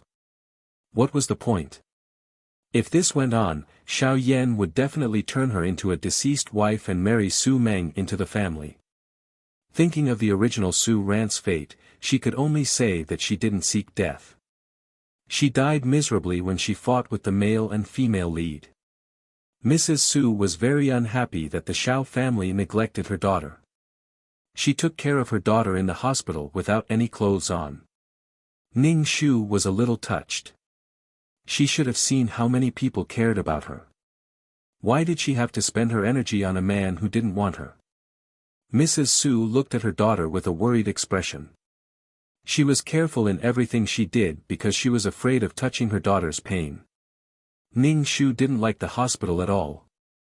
When she was alive, she spent 365 days a year in the hospital, so she felt disgusted staying in the hospital now. Ning Shu's confinement was almost over, but Xiao Yan didn't even come to visit her. He was so cold. She was his wife, wasn't he? It was as if he couldn't express his love for the female lead without being cruel to another woman. What an idiot. Ning Shu thought she would have a more leisurely confinement. When she was about to leave the hospital, she saw the female lead, Su Meng, come to visit her. Su Meng came to visit her. Ning Shu lay on the bed and looked at Su Meng. Su Meng was petite, and her soft hair was slightly curly. Coupled with her small, round face, she didn't look like a mother of a 6-year-old child at all. She was very delicate. Ning Shu wiped the feces from the corner of her eyes and rubbed it on Su Meng, who was standing beside the bed. Su Meng suddenly felt like she was struck by lightning. Her mouth twitched and she quickly put the bouquet on the bed, away from Ning Shu. Su Meng didn't say anything, and neither did Ning Shu. Mrs. Su looked at Su Meng with a sharp gaze, her eyes filled with undisguised disgust. It was obvious that she hated this niece of hers to the core. Su Meng ignored Mrs. Su's gaze. Su Meng clearly knew that although they were relatives, they were also enemies. Her parents had lost their lives because of her uncle's family. Her parents had never thought of competing with her uncle for anything, so why would they not let them off? Ning Shu lay on the bed and watched Su Meng's expression change. One moment it was resentful, the next moment it was melancholy, and the next moment it was hatred. In short, her expression was too complicated to describe. Ning Shu asked, "Why are you looking for me?" Su Meng looked at the woman lying on the bed with a complicated expression and said, "The Bao told me about you falling from downstairs. He wasn't careful." Ning Shu was speechless. Was she here to poke at her heart? Ning Shu pursed his lips and looked at Su Meng. Su Meng continued, "I'm very sorry for what happened. This is retribution." Retribution? Ning Shu sneered, "Why don't you tell me what kind of retribution it is? I'm afraid the retribution will be even greater for strangling a child who hasn't even seen the world. Everyone knows exactly what is going on. Now, you're running over to me to talk about retribution. This consort. Bah, what retribution?" Su Meng was frightened by Ning Shu's expression. She only felt that the person in front of her was incomparably fierce. Su Meng's heart surged with anger. She said coldly, "If you don't want anyone to know, don't do it in the first place. What kind of heinous things did your family do? Is that why your child didn't want you to be his mother and left you like this? Su Meng, you're not a good person either. What right do you have to talk about my daughter like that? Shameless bitch, you climbed into a man's bed and gave birth to his child. If I were you, I would have jumped off a building long ago. Don't you feel shame for being so thick-skinned?" Mrs. Su bombarded Su Meng indiscriminately. Su Meng took a few steps back after being scolded by Mrs. Su. She raised her chin and said, "You people will get retribution one day." Ning Shu laughed and said to Su Meng, "What retribution will I get? You stole someone else's husband, destroyed someone else's family, and are a mistress that everyone hates. Your child is an illegitimate child and can't be registered. You should be the one getting retribution." Ning Shu realized that Su Meng's words and actions were quite naive. Of course, the female lead had the right to be naive and muddle-headed. Men loved her. How muddle-headed was Su Meng? Here's an example. President Xiao Yan, "Woman, you stepped on my foot." Su Meng, sorry, President Xiao Yan, "Woman, you stepped on my left foot." She didn't know anything and decided the truth based on her own subjective feelings. No one else could be so willful other than the female lead. As for the death of Su Meng's parents, Ning Shu knew from the plot that the father of this body wanted to kill them, but they died in advance. Even the father of this body was shocked when he heard the news. He just wanted to kill them, but they died in the end. They were rushing to their deaths. Then, the female lead believed that her uncle's family killed her parents, and they had the motive and intention to do so. Ning Shu sighed. He felt that the death of the female lead's parents was all for Su Meng's beauty. Did she meet the one she was destined to meet? Canon Fodder was so miserable. When Su Meng heard Ning Shu accuse her of being a mistress, she was so angry that tears welled up in her almond-shaped eyes. She said angrily, "I'm not a mistress. I don't like your husband. You're the husband who came to me. I, Su Meng, don't want a man who has been used by others." Shrugging her shoulders, Ning Shu looked at Xiao Yan, who was standing at the door with an unsightly expression.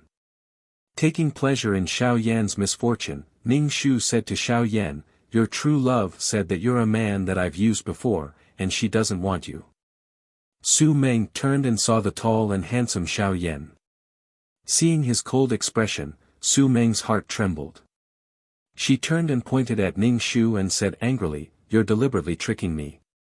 Ning Shu said that she didn't need to trick him. Xiao Yan looked heartbroken and walked to Su Meng. Su Meng snorted and turned to leave the room, but Xiao Yan grabbed her arm. Su Meng struggled and shouted, "Go and grab your wife's hand. Why are you grabbing me? Let me tell you, I will never fall in love with you. Let me tell you, Su Meng. You're mine in this life." Xiao Yan grabbed Su Meng and pressed her body tightly against him. Xiao Yan held Su Meng's waist with one hand and his handsome face was serious. "I said, you're my only wife."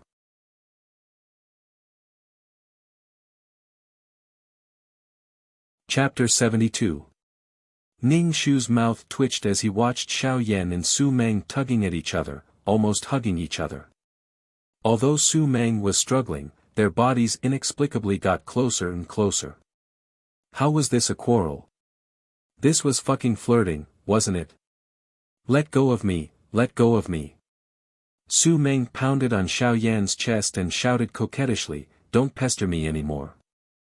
You already have a wife, I don't want to be a mistress." Xiao Yan held Su Meng's waist tightly and said with a seductive smile, "I want to pester you. You are my woman, don't even think about leaving me in this lifetime.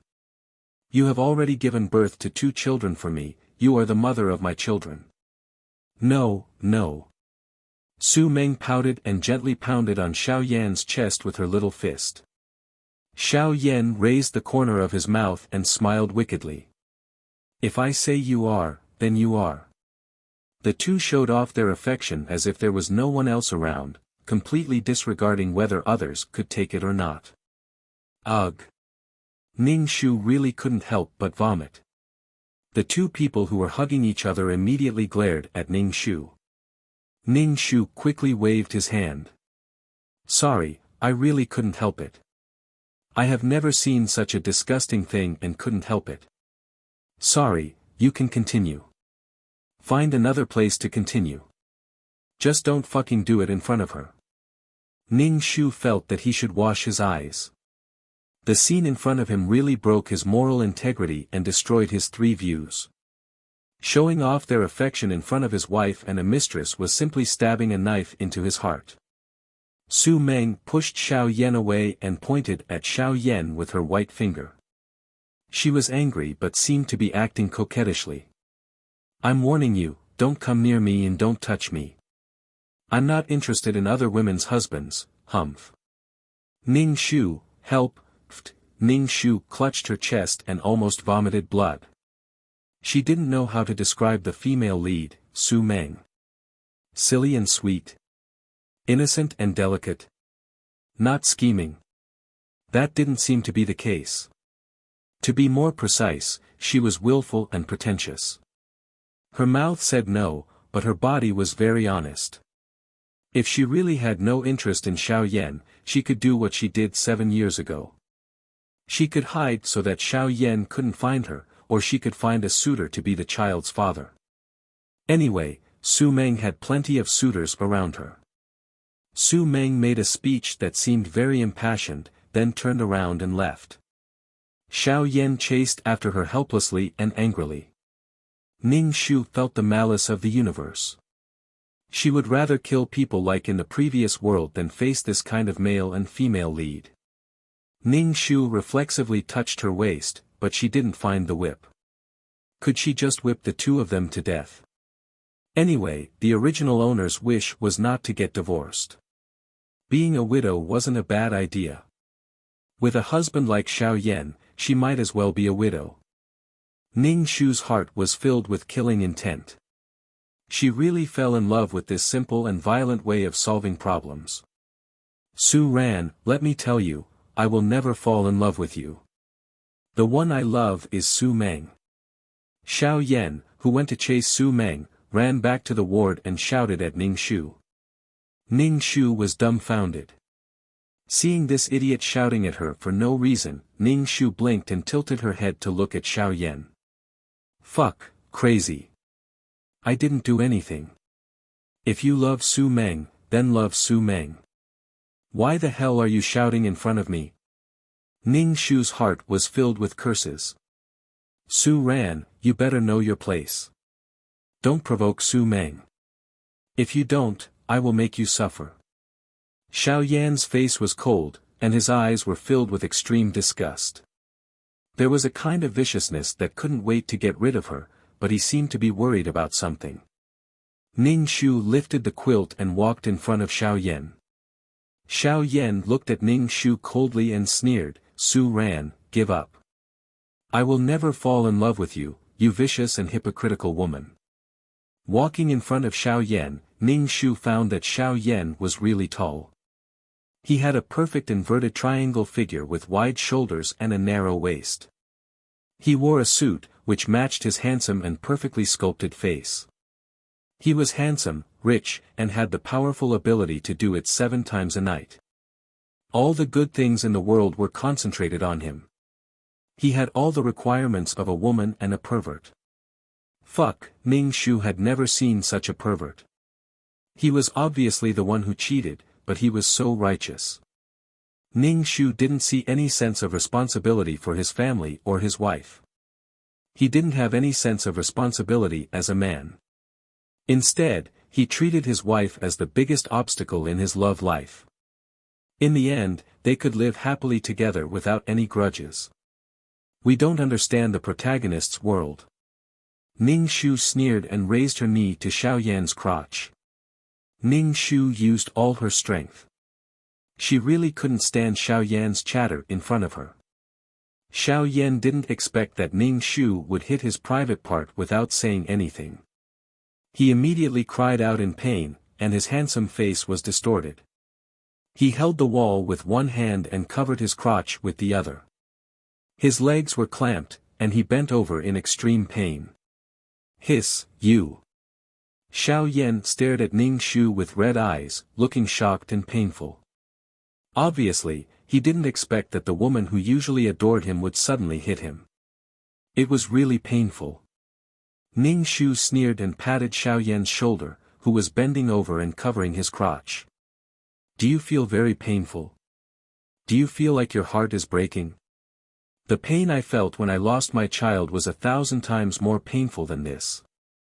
Tut, tut, tut, Su Ran.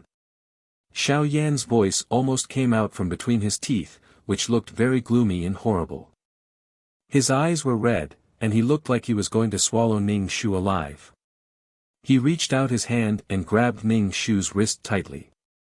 He was so strong that he wanted to break Ning Shu's wrist. Ning Shu's expression didn't change at all. She endured the pain in her hand and used all her strength to give Xiao Yan a big slap on the face. With a bang, Xiao Yan's head was knocked askew. Ning Shu said lightly, "Let go."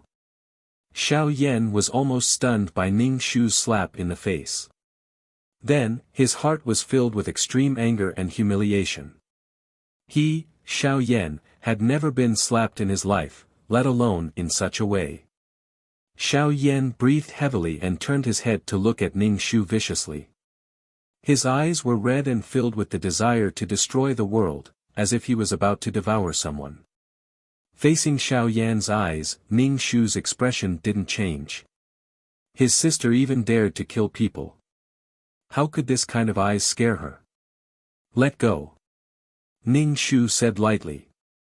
Xiao Yan pulled Ning Shu's hand hard, almost crushing Ning Shu's wrist.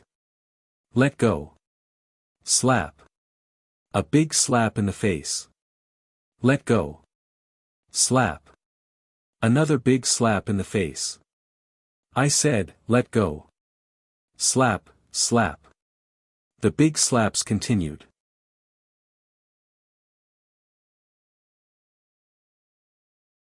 Chapter 73. Although Xiao Yan was a man, his skin was very tender and smooth.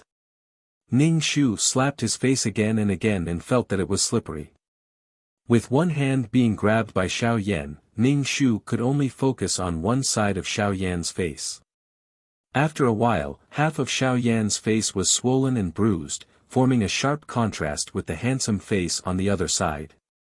Xiao Yan slowly turned his head to look at Ning Shu, a storm brewing in his eyes. He looked at Ning Shu maliciously. You're very good, hiss. Xiao Yan originally wanted to scare Ning Shu, but as soon as he spoke, he pulled the wound on his face and tears came down from the pain. Xiao Yan was going crazy. Seeing that Ning Shu was about to raise his hand to hit him again, he stopped covering his crotch and grabbed Ning Shu's raised hand. He squeezed Ning Shu's hands tightly and shouted, "You bitch." Ning Shu sneered. He didn't have hands but feet. Ning Shu quickly raised his foot and kicked Xiao Yan's crotch. Ning Shu's kick made Xiao Yan's eyes almost pop out of their sockets. He fell to the ground and covered his crotch, howling. Blue veins popped out on his forehead and cold sweat dripped down.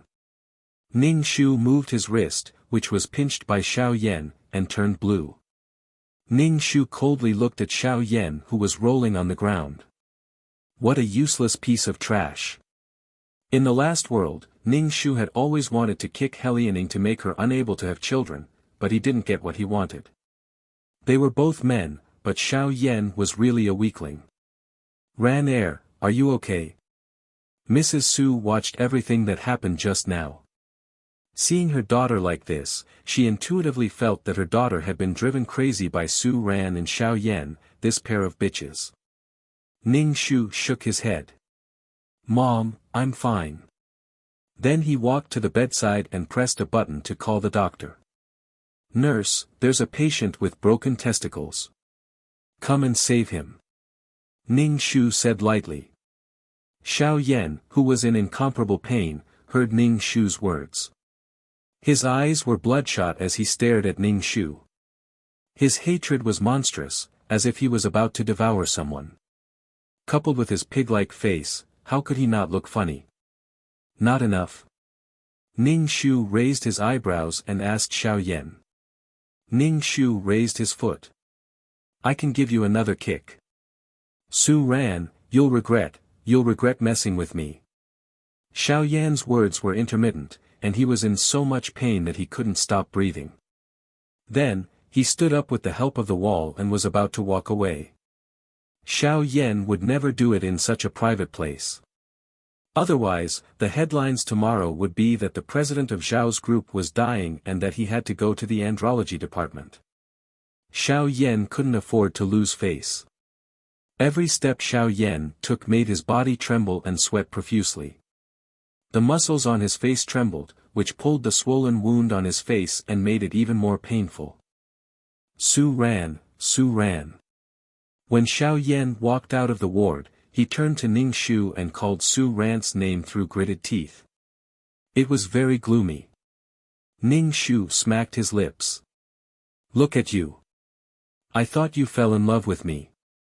Xiao Yan coughed violently. Su Ran, you're shameless. Ning Shu shrugged and looked indifferent. Who in the world is more shameless than you? Xiao Yan, you are the most shameless person in the world. The nurse and doctor called by Ning Shu pushed the bed over. Seeing Xiao Yan, who was standing at the door with his legs clamped, they ignored Xiao Yan's struggle and opposition and pressed him on the bed, saying that they were going to push him to the operating room. Ning Shu thought viciously. He didn't know if they would cut off that part. If she couldn't have sex with Xiao Yan, would Su Meng still want it? Ning Shu felt some regret in her heart. If she could practice peerless martial arts in this world, her strength would be much greater. She could kick Xiao Yan until he was crippled. If she slapped him, Xiao Yan would definitely have a concussion. After coming to this world, Ning Shu tried to practice the martial arts of the last world when he felt better, but he didn't succeed. Every world had its own rules. Imagine a world with endless traffic. It was unreasonable for a person to be able to fly over roofs and vault over walls. Moreover, the spiritual energy in this world couldn't be used for practice. Ran air. Mrs. Su looked at Ning Shu worriedly. Won't Xiao Yan hate you more if you do this? Are you pushing Xiao Yan to that little bitch Su Meng? It's okay, Mom. I know what to do. Ning Shu sneered in his heart. She was not in love with Xiao Yan. Besides, the original host didn't ask her to get Xiao Yan back. Why should she swallow the insult? Otherwise, Xiao Yan and Su Meng would come to her every day to disgust her. Mrs. Su saw that Ning Shu was calm and didn't have the pain and madness of losing the children. She said, "You have to save face. If you treat Xiao Yan like this, your parents-in-law will have a problem with you." Her existence was a mistake. No matter what she did, Xiao Yan's parents would have a problem with it. Especially now that they had 2 golden grandchildren. The original host Su Ran was a thorn in their side. However, for the sake of the Su family, they didn't divorce her. But the title of the young madam of the Xiao family existed in name only. You'll be discharged tomorrow. Are you going back to the Su family or the Xiao family? Mrs. Su asked Ning Shu. After thinking for a while, she said, now that little bitch Su Meng has a strong momentum because she gave birth to 2 children for Xiao Yan. Let's go home first. There will always be a chance to deal with that little bitch. Now Xiao Yan is hot to that little bitch. When Xiao Yan is tired of her, it will be our chance. Ning Shu shook her head and said, I'm the young madam of the Xiao family. Of course I'll go back to the Xiao family. After that, I'll go back to the Su family. I have something to discuss with my father. If the plot was right, the Su family and the Mu family were cooperating, but the Su family was directly hollowed out on a project. This was a trap set by Xiao Yan. He dealt with the Su family because of Su Ran, the annoying existence, and also to avenge Su Meng's parents. The woman he loved was wronged. Of course, he would seek justice. In addition to what she had just done to Xiao Yan, now Xiao Yan wanted to eat her flesh and drink her blood. Just now she had plucked the tiger's whiskers.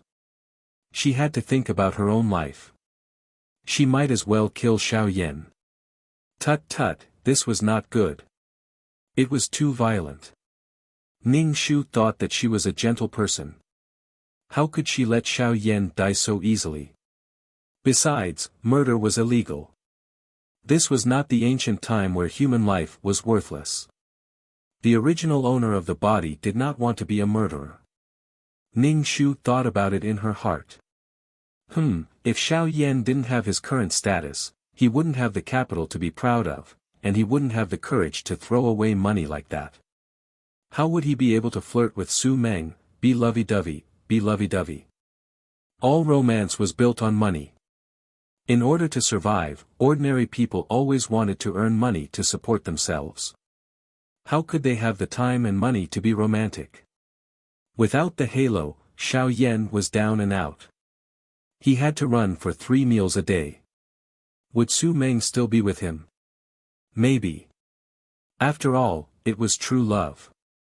So she decided to protect the Su family from being annexed by the Xiao family. At the same time, if possible, it would be best to destroy the Xiao family.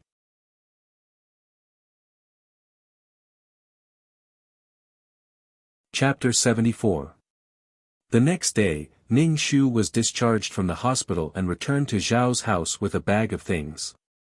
Zhao's house was very big, with a villa garden, statues and fountains. It looked like a top-rich family. When Ning Shu returned to Zhao's house, no one came to receive her. She was completely treated as an invisible person. This kind of embarrassment was unbearable for most people. But Ning Shu calmly walked into the living room. Before she saw anyone, she heard the laughter in the hall.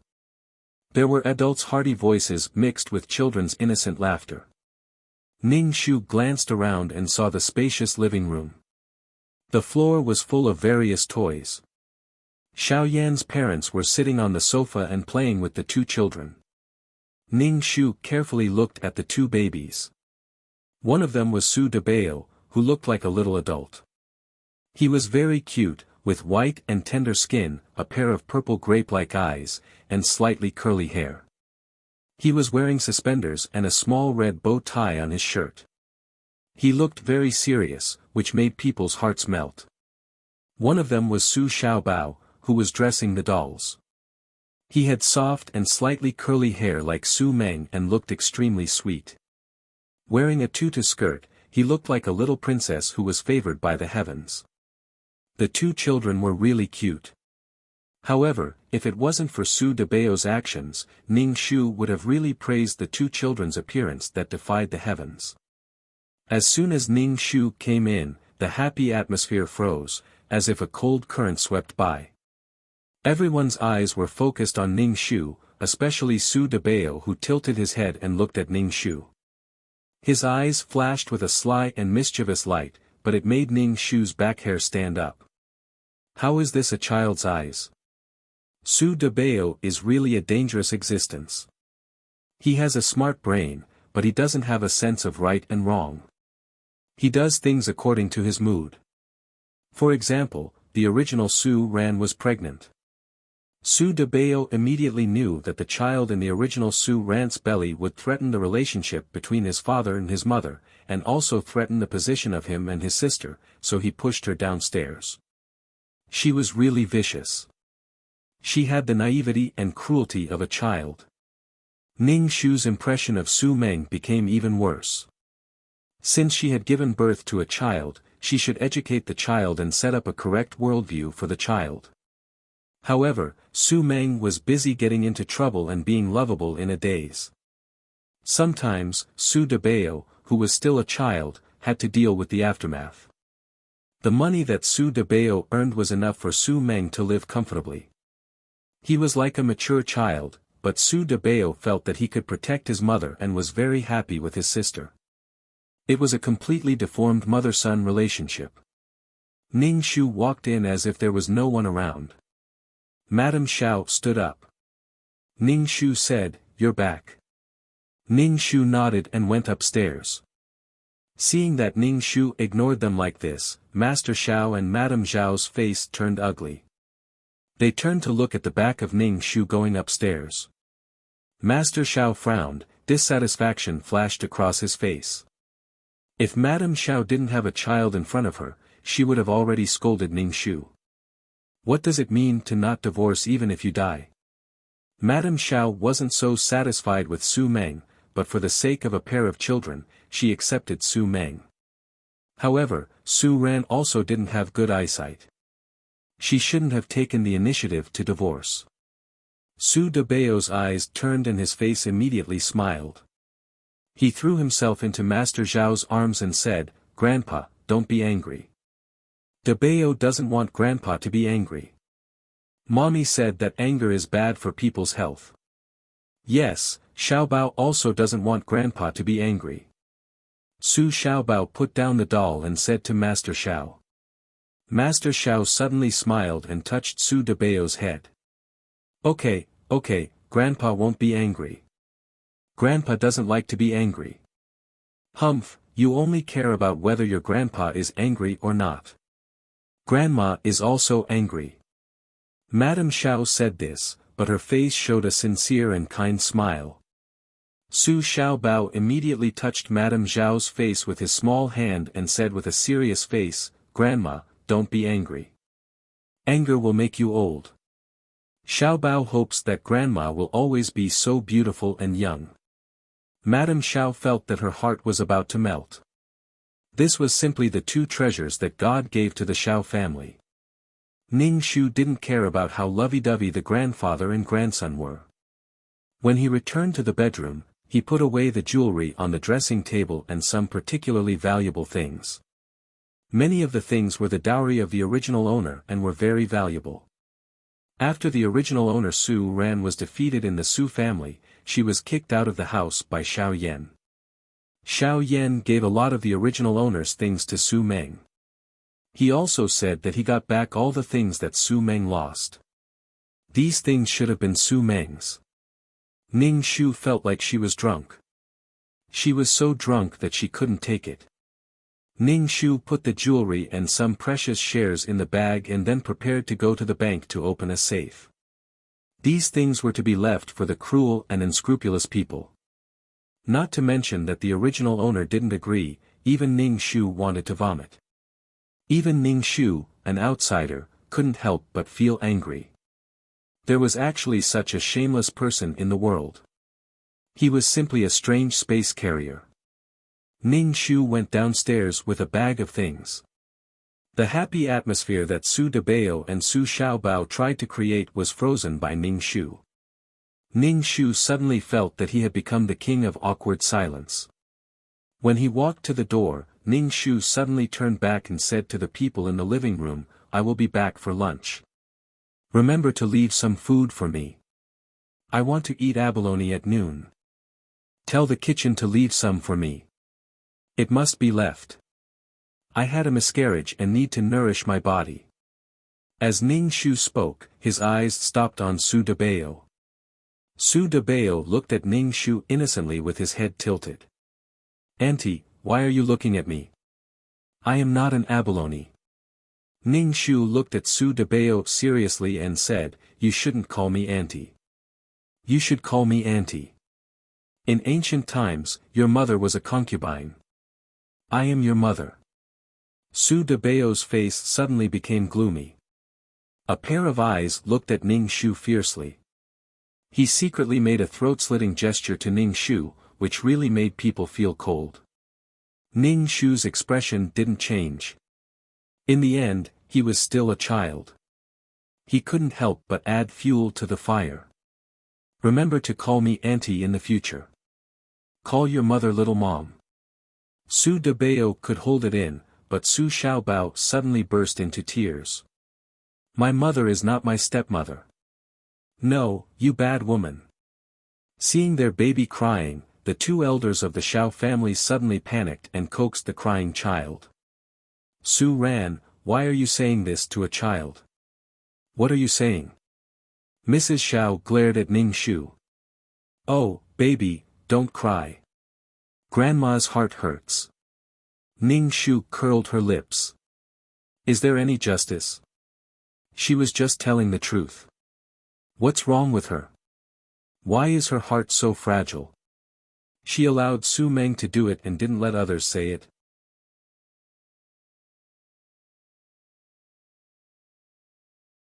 Chapter 75. Ning Shu was too lazy to look at the grandparent and grandchild affectionate scene. She said to the servant at home, "Remember to get me abalone."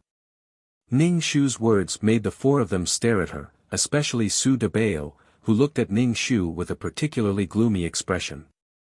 Su Xiaobao was coaxing his sister while crying loudly. He looked at Ning Shu through the gaps between his fingers. As long as Ning Shu's eyes met his, he would immediately burst into tears. It was as if he was scared to tears by Ning Shu. He cried pitifully.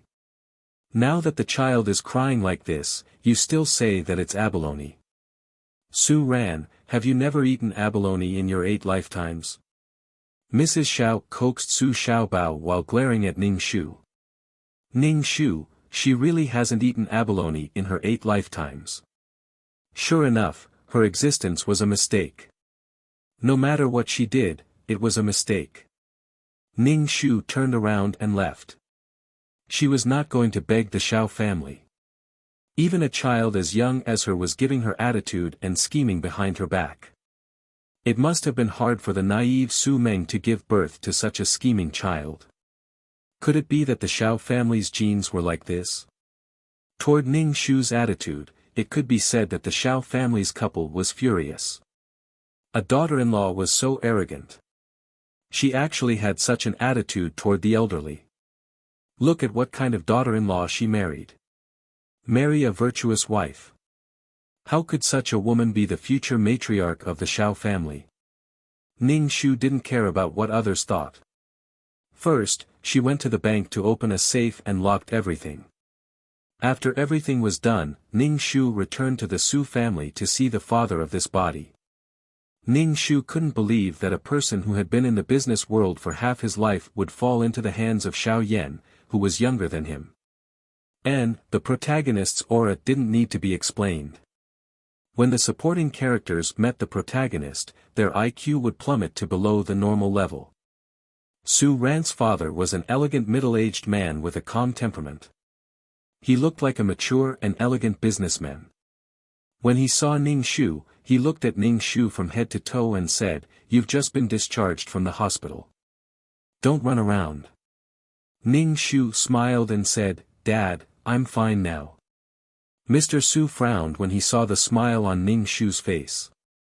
"How can you still smile in this situation? You can't even protect your own child, falling into the hands of a 6-year-old child. Don't you think it's embarrassing? Are you still my daughter?" Ning Shu secretly curled his lips. "Aren't you going to fall into Xiao Yan's hands in the future?"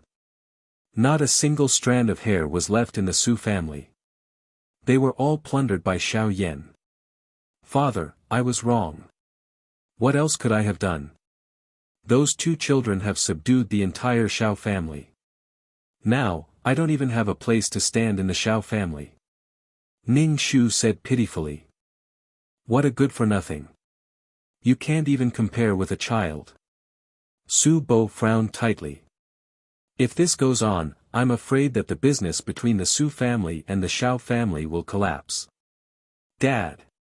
Ning Shu looked at Su Bo seriously. "Let's not cooperate with the Xiao family. Now Su Meng and Xiao Yan are in love, and Xiao Yan said that he would avenge Su Meng and her parents. Su Meng always thought that it was you who killed her parents. We should look for a new breakthrough." Ning Shu's face was gloomy, as if he had been betrayed by a man. Su Bo's face changed. He was skeptical about the news and said, "Business is business. Xiao Yan won't destroy the business of 2 families for a woman." Ning Shu responded to Su Bo's words with a smile. For Su Meng, Xiao Yan would do anything. Otherwise, how could he express his love for Su Meng and fulfill the 2 children's wish to be together as a family and their parents love each other? "Since you're married, you should take care of your husband and children. Don't get involved in the business." Su Bo said, "Take good care of yourself and give birth to an heir for the Xiao family. As for Su Meng's 2 children, they are illegitimate children. They can't shake your position." Ning Shu's heart sank. She didn't expect Su Bo to be so stubborn and not believe what she said at all. Could it be that the Su family really couldn't escape the fate of being annexed? Ning Shu thought for a moment and felt that she was too impatient. The business between the Xiao family and the Su family had always been good and nothing had gone wrong. She rashly said that the Xiao family was going to deal with the Su family. Of course, Su Bo didn't believe her. Su Bo probably thought that she was crazy because of the loss of her children and Su Meng, her love rival, so she said such a harmful idea. Ning Shu felt that it was necessary to find evidence to make Su Bo believe her, but she couldn't pin all her hopes on the Su family. She finally understood why the Su family was defeated in an instant. It was because Su Bo trusted the Xiao family too much and didn't expect that Xiao Yan would destroy the Su family in one fell swoop. "Ran Air, do you want to have lunch at home?" Madame Su asked Ning Shu. Ning Shu shook her head. She had achieved her goal today. "I'm not eating at home." Ning Shu said to Su Bo seriously, "Father, soon, the Xiao family will develop a piece of land. It's said that it's planned by the Jing family. When the time comes, the Su family will definitely be involved. This case is Xiao Yan's plan to deal with the He family. Maybe I'm overthinking, but father, please be careful." Ning Shu reminded Su Bo that if the Su family's path didn't work, there were other paths to take.